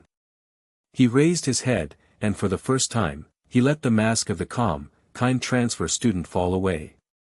The full, undiluted presence of the world monarch filled the cavern. It was a pressure, a weight, an undeniable aura of absolute authority honed in battles against gods and demons. He raised his hand and unleashed his aura. Not in a wild, uncontrolled pulse like in the garden, but in a focused, overwhelming wave. It was not an attack. It was a command. Enough. The word was not shouted, but it boomed through the cavern, amplified by a power that transcended sound. It struck every living, and half-living, thing in the vicinity like a physical blow. High above, the walking wake faltered in its attack, shaking its head in confusion. The Aegis operatives stumbled, their targeting systems flickering as the wave of pure energy washed over them. Their Pokémon whined and cowered. The effect on the cybernetic iron thorns was even more dramatic. The wave of pure, life-affirming aura was anathema to its cold, logical systems. The Aegis harness sparked violently, smoked, and then died. The cold blue light in the iron thorns' eyes flickered out, replaced a moment later by the wild, feral red of its own consciousness. Freed from its prison, it let out a roar of pure, untamed rage and confusion, then turned and crashed through the cavern wall, fleeing into the darkness. Silence. The battle had stopped. Every eye, from the Aegis lieutenant on the cliffs to the ancient Paradox Guardian, was now fixed on the lone boy standing in the center of the cavern. He stood there, an epicenter of impossible power, his Pikachu a miniature thundercloud at his feet. They hadn't just defeated their opponent. They had commanded the entire battlefield to a halt. In that moment of stunned silence, Nemona looked at Ash. Her heart was pounding, but it wasn't from fear. It was from awe. She saw him not just as her rival, her friend, her crush. She saw the truth of him. The boy who carried the weight of the world, who had stood before legends, and who was now willing to unleash that terrifying power to protect them. Her feelings for him, admiration, loyalty, affection, crystallized into something far deeper, something absolute. Devotion. She helped Arven limp to the relative safety of the cavern wall, her eyes never leaving Ash. She knew what she had to do. She would not let him face this alone. She walked forward, her footsteps echoing in the silence, and came to a stop not behind him, but beside him. An equal. A partner. "Whatever you're going to do," she said, her voice steady and clear, ringing with an unshakable conviction, "we do it together." Pikachu looked up at her and gave a firm, approving nod. Pika Pi. High on the cliff, the Aegis lieutenant stared, her entire tactical worldview shattered. Her comms unit, finally rebooting, crackled to life with Cashin's voice. "Lieutenant, report. What was that energy reading? What is happening?" She couldn't answer. She could only watch as the walking wake, no longer seeing Ash as a mere infection but as a rival power, a competing sovereign, lowered its head and let out a low, challenging growl. Its directive was still clear, but its target had changed. At the same time, the Herald's mind, a conduit for the stellar sovereign, brushed against Ash's. It didn't use words. It flooded his senses with a wave of cold, psychic images. It showed him the sovereign's perspective again, humanity as a blight, their technology a plague, their presence a wound on the world. It showed him the Aegis operatives, the weaponized iron thorns, as the ultimate proof of humanity's parasitic nature. Then, it gave him an offer, a choice. You are different. Your energy is of the world, not against it. Abandon these broken things. Leave this place. And you will be spared the cleansing. Ash didn't even have to think. His answer was a silent projection of pure, defiant will. They are my friends. I will not abandon them. The Herald's psychic presence recoiled, its duty now absolute. Then you will be purified with them. The walking wake's body began to glow with an intense, overwhelming power.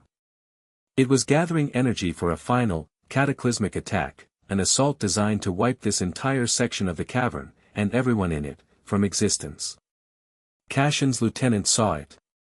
Her sensors screamed warnings of an energy buildup that was off the scale. "Director," she said, her voice strained, "we are out of our depth. Catastrophically."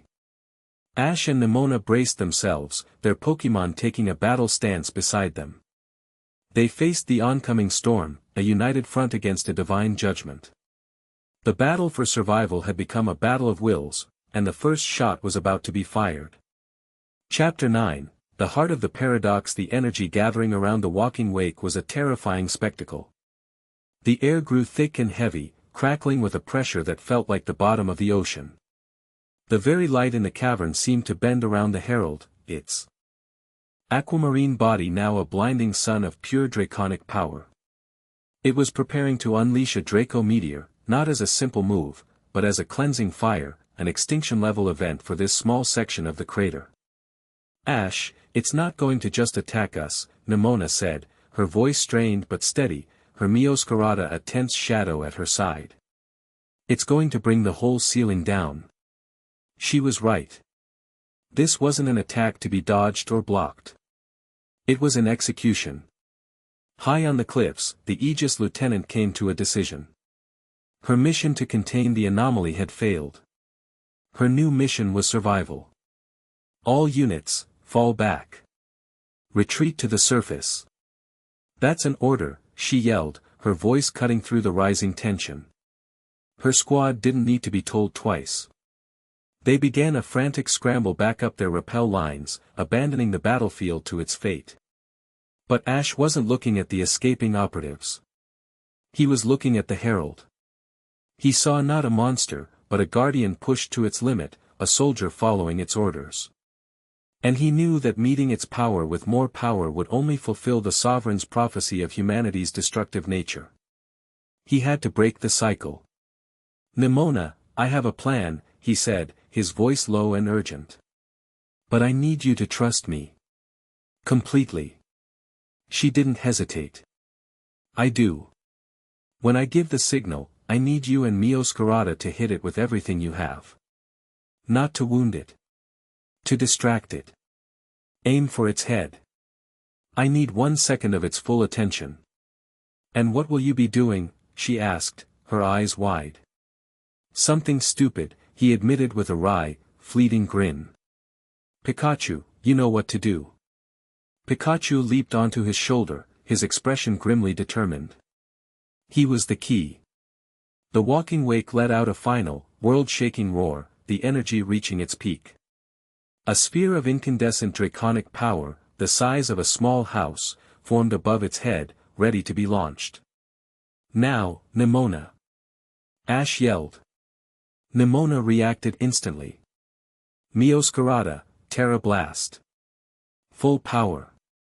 She didn't have a Terra Orb, but her bond with her Pokémon, pushed to its absolute limit by the stress and the ambient energy of the crater, was enough.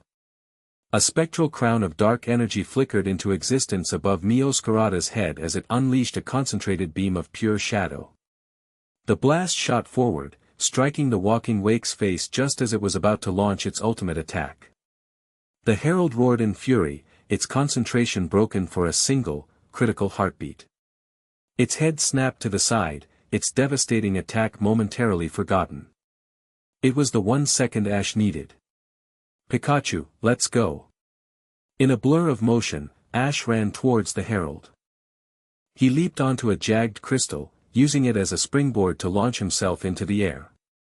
Pikachu, from his shoulder, leaped again, a small golden missile arcing towards the distracted herald. Ash didn't command an attack. He commanded a connection. He poured his aura into his partner, not as fuel for a move, but as a bridge. Connect.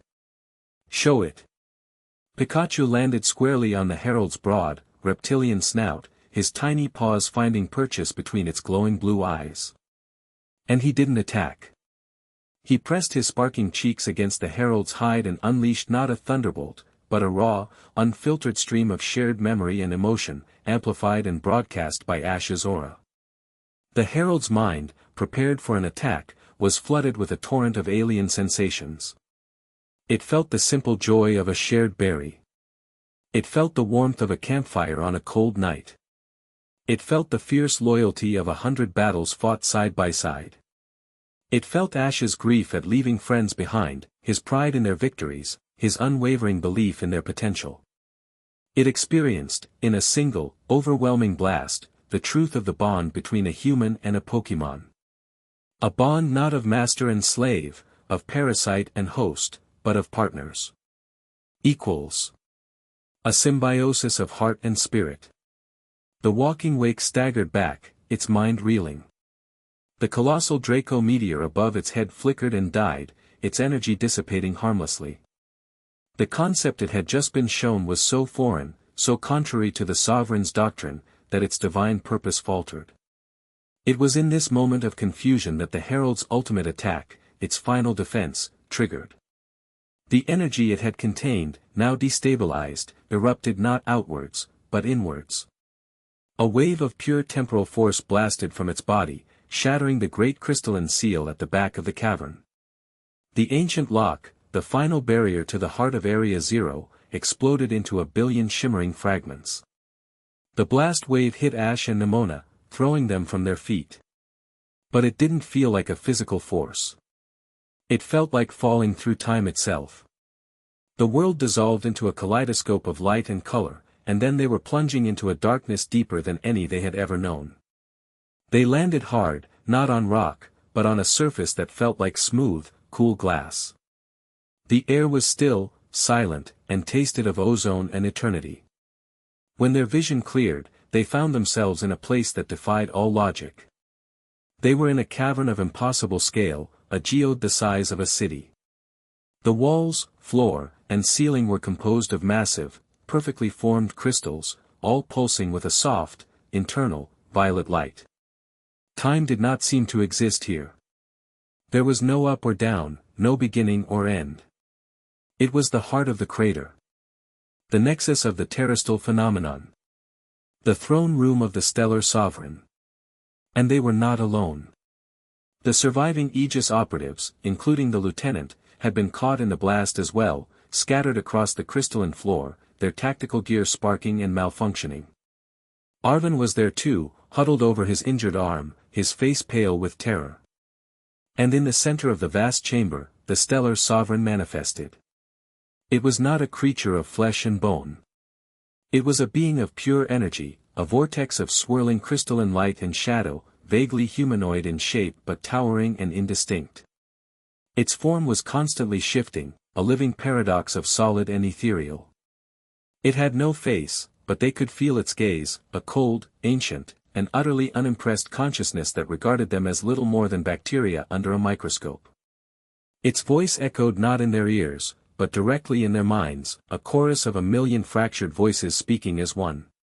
You have breached the heart. You have wounded my herald. You have brought your infection into the sanctum. For this, your era will be unwritten. The sovereign raised a colossal, shimmering hand. The crystals of the cavern floor began to glow with a terrifying intensity. I am initiating the great cleansing. A wave of temporal reversion that will restore this land to its pure, primordial state. Before your cities. Before your machines. Before you. Visions flooded their minds, forced upon them by the sovereign. They saw Mesagoza and its proud academy crumble to dust, the stones reverting to uncut rock. They saw the fields and roads of Paldea overgrown in an instant, consumed by a lush, prehistoric jungle. They saw a world of breathtaking natural beauty, a wild paradise utterly devoid of human life, of human history, of human memory. It wasn't a vision of destruction. It was a vision of erasure. The Aegis lieutenant, her professionalism cracking under the existential terror, scrambled to her feet. Director Cashin, do you read me? We are compromised. The entity is hostile. I am initiating the final protocol. Cashin's voice, strained and full of static, crackled back through her damaged comms. Lieutenant, what is your status? The status is we have met God, she choked out, her voice trembling, and he doesn't like us. She fumbled with a device on her belt, a small, cylindrical object with a glowing red panel. I am activating the temporal sync. It's our only chance. What is that? Arvin stammered, looking at the device in horror. A failsafe, the lieutenant said, her face grim. A temporal bomb. It was designed to collapse Area Zero into a self-contained singularity if the entity proved uncontrollable. It will destroy the sovereign, but it will take the entire crater with it. Annihilation. That was Cashin's answer to everything. To meet a god's threat of erasure with their own. But Ash saw a third path. No, he yelled, stepping forward. He stood between the sovereign and the Aegis lieutenant, a lone figure in a conflict of gods and armies. You're both wrong. He looked up at the vast, shimmering form of the stellar sovereign. You see us as a plague, he projected, his own thoughts clear and sharp, but you've only seen our worst. You've only seen the ones who want to control, to conquer. You haven't seen the truth of us. He closed his eyes and did what he had done with the herald, but on a far grander scale. He opened himself up completely, using his aura as a bridge, a direct line from his heart to the sovereign's consciousness. He didn't just show it Pikachu. He showed it everything. He showed it his bond with Charizard, a defiant, rebellious creature that became his most loyal friend. He showed it the quiet trust of Sceptile, the goofy affection of Snorlax, the noble spirit of Lucario. He showed it his journey, not as a conqueror, but as a friend. He showed it Nemona's burning passion, the pure joy she found in the test of battle. He showed it Arven's fierce, unconditional love for his Mabostiff, a love that had driven him into the maw of hell itself. He showed it Penny's shy loyalty, her willingness to use her genius to protect the friends she had never thought she'd have. He showed the sovereign the countless, intricate, beautiful bonds between humans and Pokémon, a tapestry of symbiosis that was not parasitic, but mutually strengthening.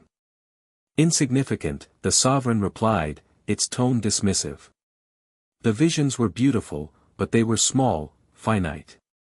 It saw the love, but it also saw the pain, the loss, the selfishness. To its eternal, vast perspective, it was all just fleeting noise, a brief spark of warmth in an ocean of cold, logical reality. Your emotions are a weakness. A flaw in your design. They do not compare to the purity of a world unburdened by them. It raised its hand again, the cleansing energy gathering. It focused its power not on the whole cavern, but on the one who had dared to challenge its philosophy. It was going to unmake Ash first. A vortex of violet energy swirled around Ash, threatening to tear him apart, to scatter his atoms across time. Ash! Nemona screamed his name. Without a second of hesitation, without a single thought for her own safety, she threw herself in front of him. Her Palmot and Meowscarada materialized at her side, their bodies thrown in front of hers, a desperate, living shield against a god's wrath. The sovereign's power washed over them, but it didn't obliterate them. It met a force it did not expect. A wall of pure, defiant will. Nemona stood her ground, her arms spread wide, shielding Ash with her own body. The sovereign's energy tore at her, but she did not break. Her own fierce spirit, her unshakable belief in her rival, her friend, her everything, pushed back. You want to talk about bonds? She projected, her own thoughts a furious, brilliant spear aimed at the heart of the god. Her voice was laced with a power that came not from training or a Terra orb, but from the depths of her heart. Then face ours. Her unwavering loyalty, her absolute, unconditional love, was a concept so alien to the sovereign's ancient, ordered mind that it created a flicker of doubt, a bug in its perfect logic. It was a power it could not quantify, an energy it could not categorize. It was a strength born from the very flaw it sought to erase. Her belief in Ash, her willingness to be unmade for him, combined with his own unbreakable spirit, created a resonant frequency, a force of nature in its own right. The sovereign paused its attack. The vortex of energy around them receded. It looked at the girl shielding the boy. It looked at the Pokémon shielding the girl. It saw a chain of sacrifice, a cascade of loyalty that defied its understanding of the universe.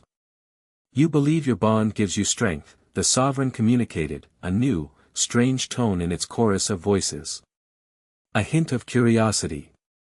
Of intrigue. A fascinating, if flawed, hypothesis. It lowered its hand, the cleansing energy dissipating, but the tension in the chamber ratcheted up to an impossible new height.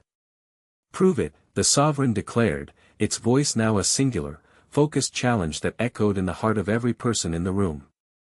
Defeat me. Show me that your symbiosis is not a weakness, but a power greater than my own.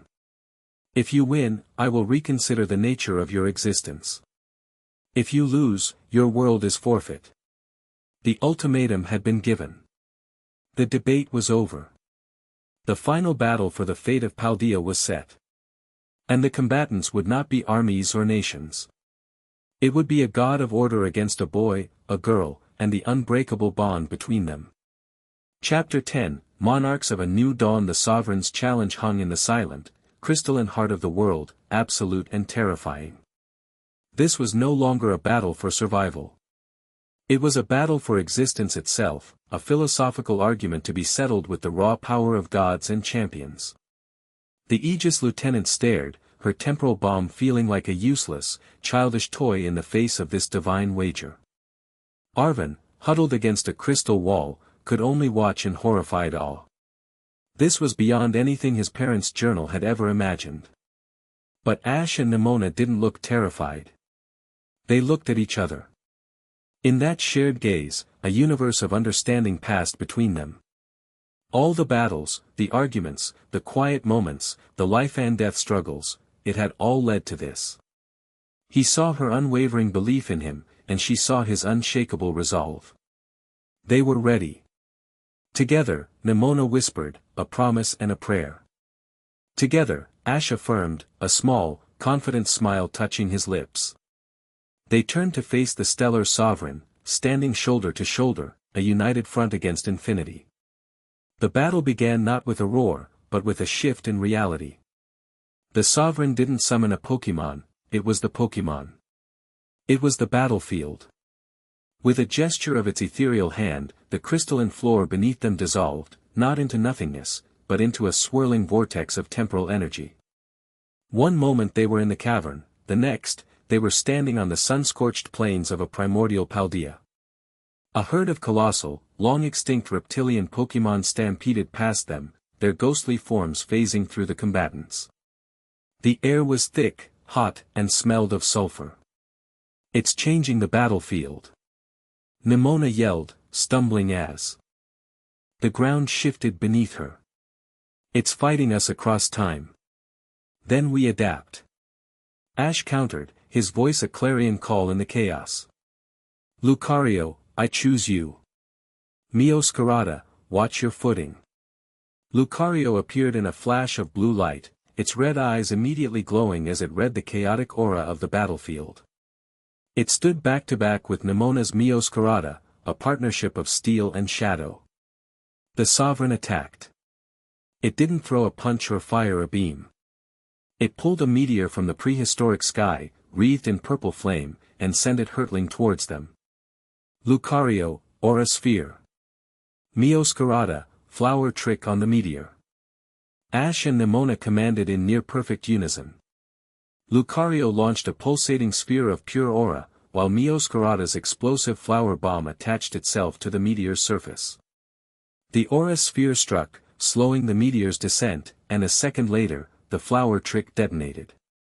The combined force shattered the rock into 100 harmless pebbles that rained down around them.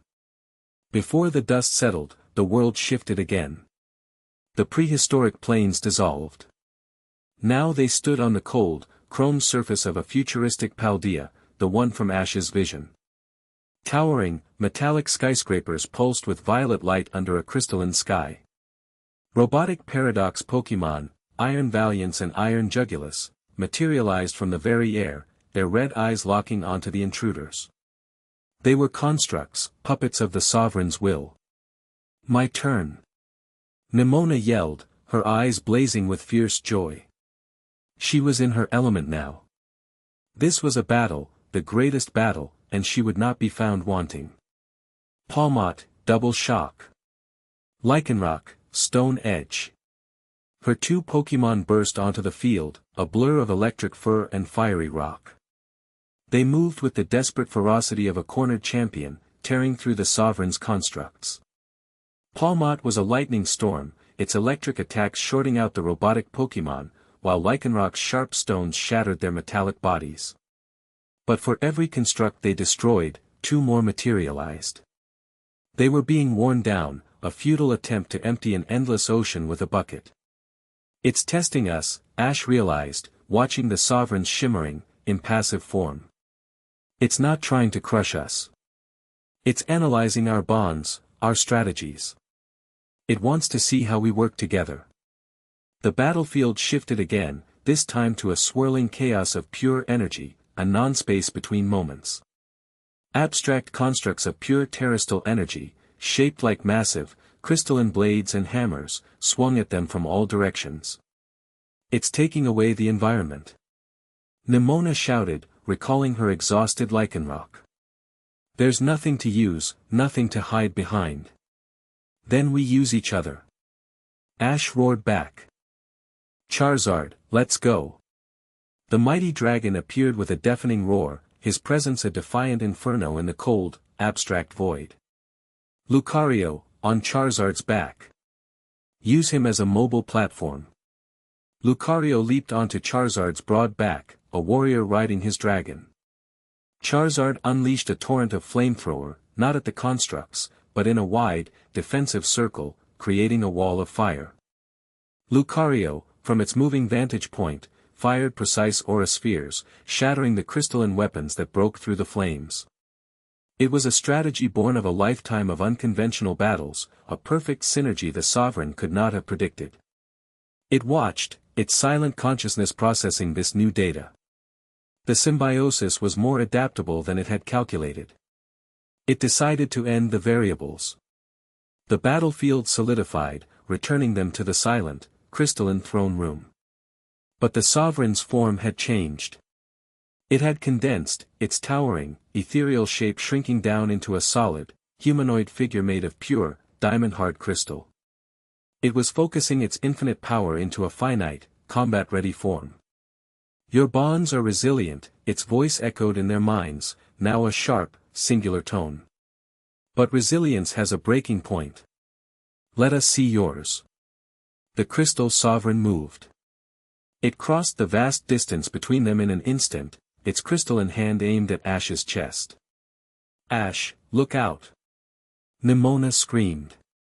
Ash's Charizard intercepted the blow, its powerful arm blocking the strike. But the impact sent the mighty Pokémon skidding back dozens of feet, its scales cracking, a pained roar torn from its throat. The Sovereign's physical power was absolute. This is it, Ash said, his voice grim.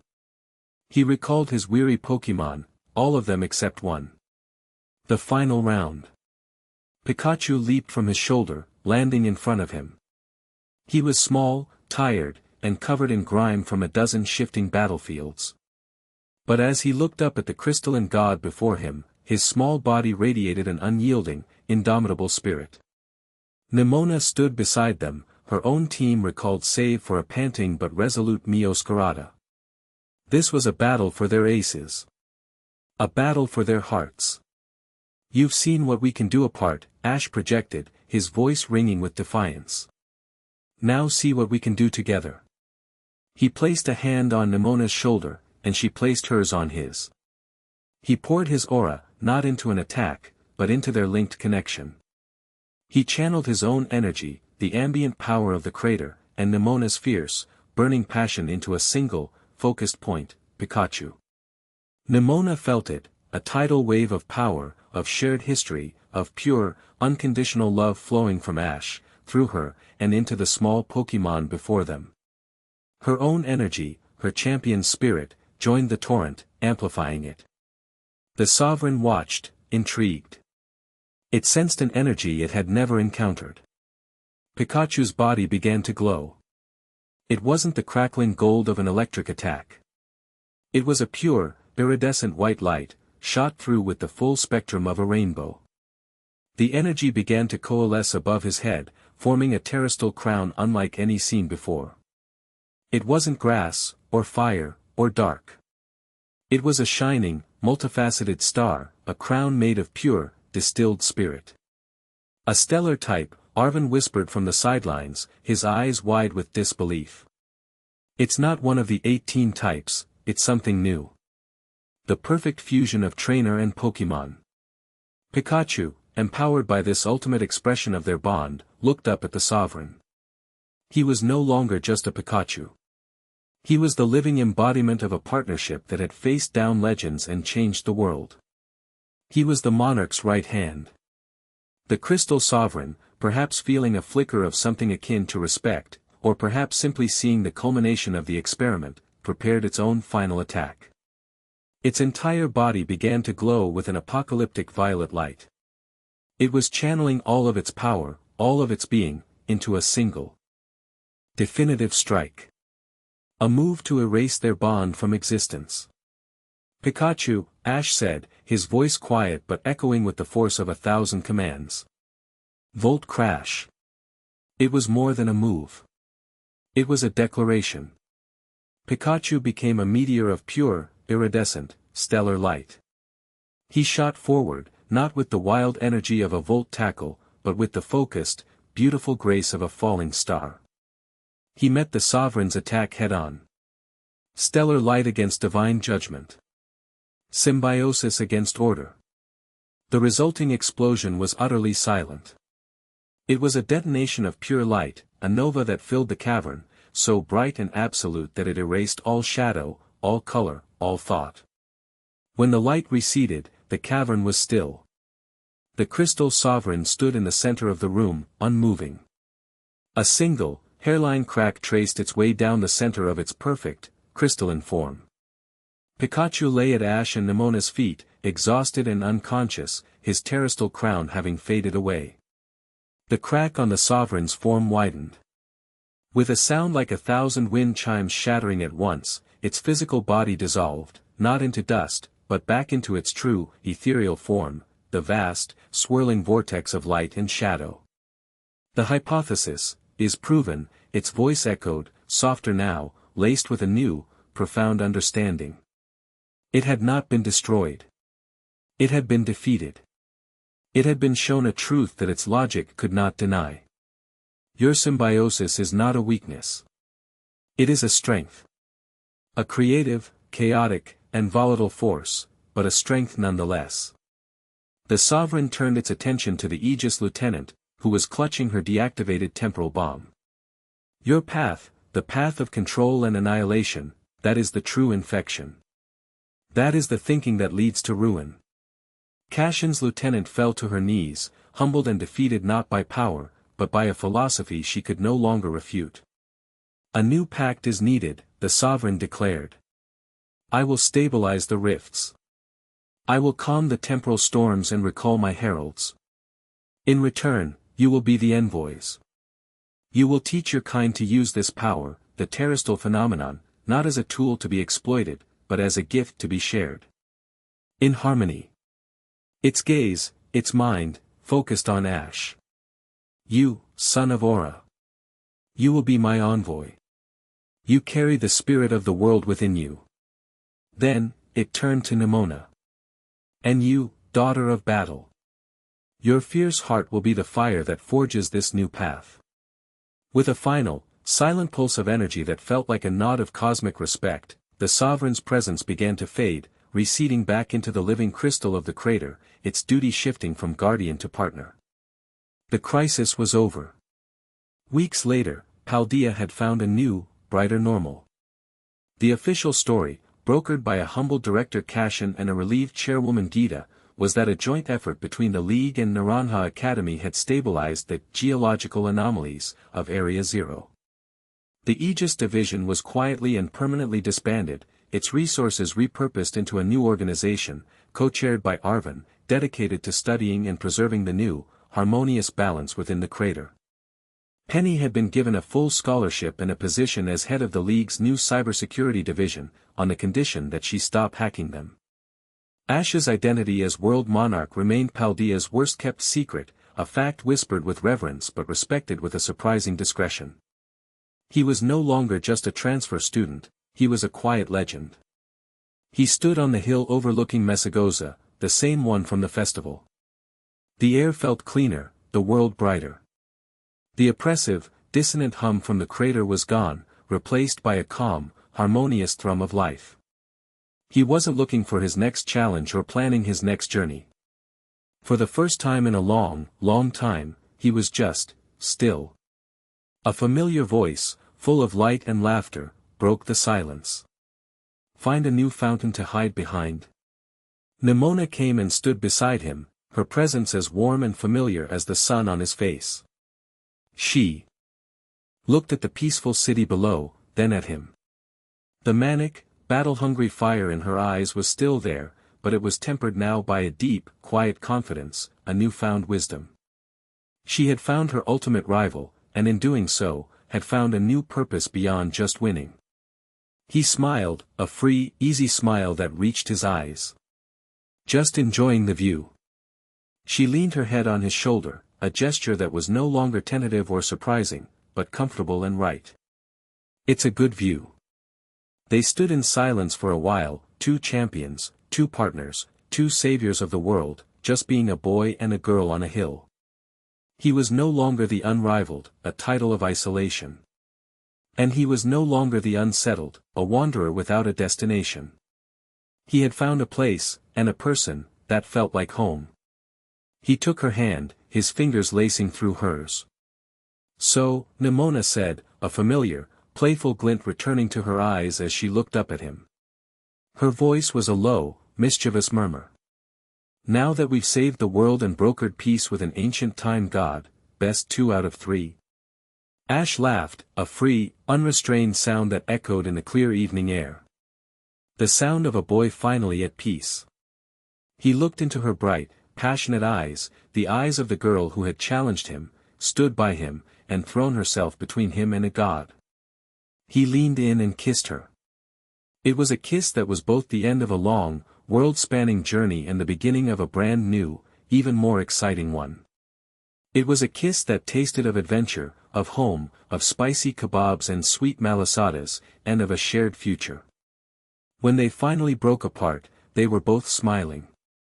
He kept her hand in his, two monarchs of a new dawn they had forged together, ready for whatever came next. The end. Thank you for watching this video. Please be sure to subscribe to our channel and like this video.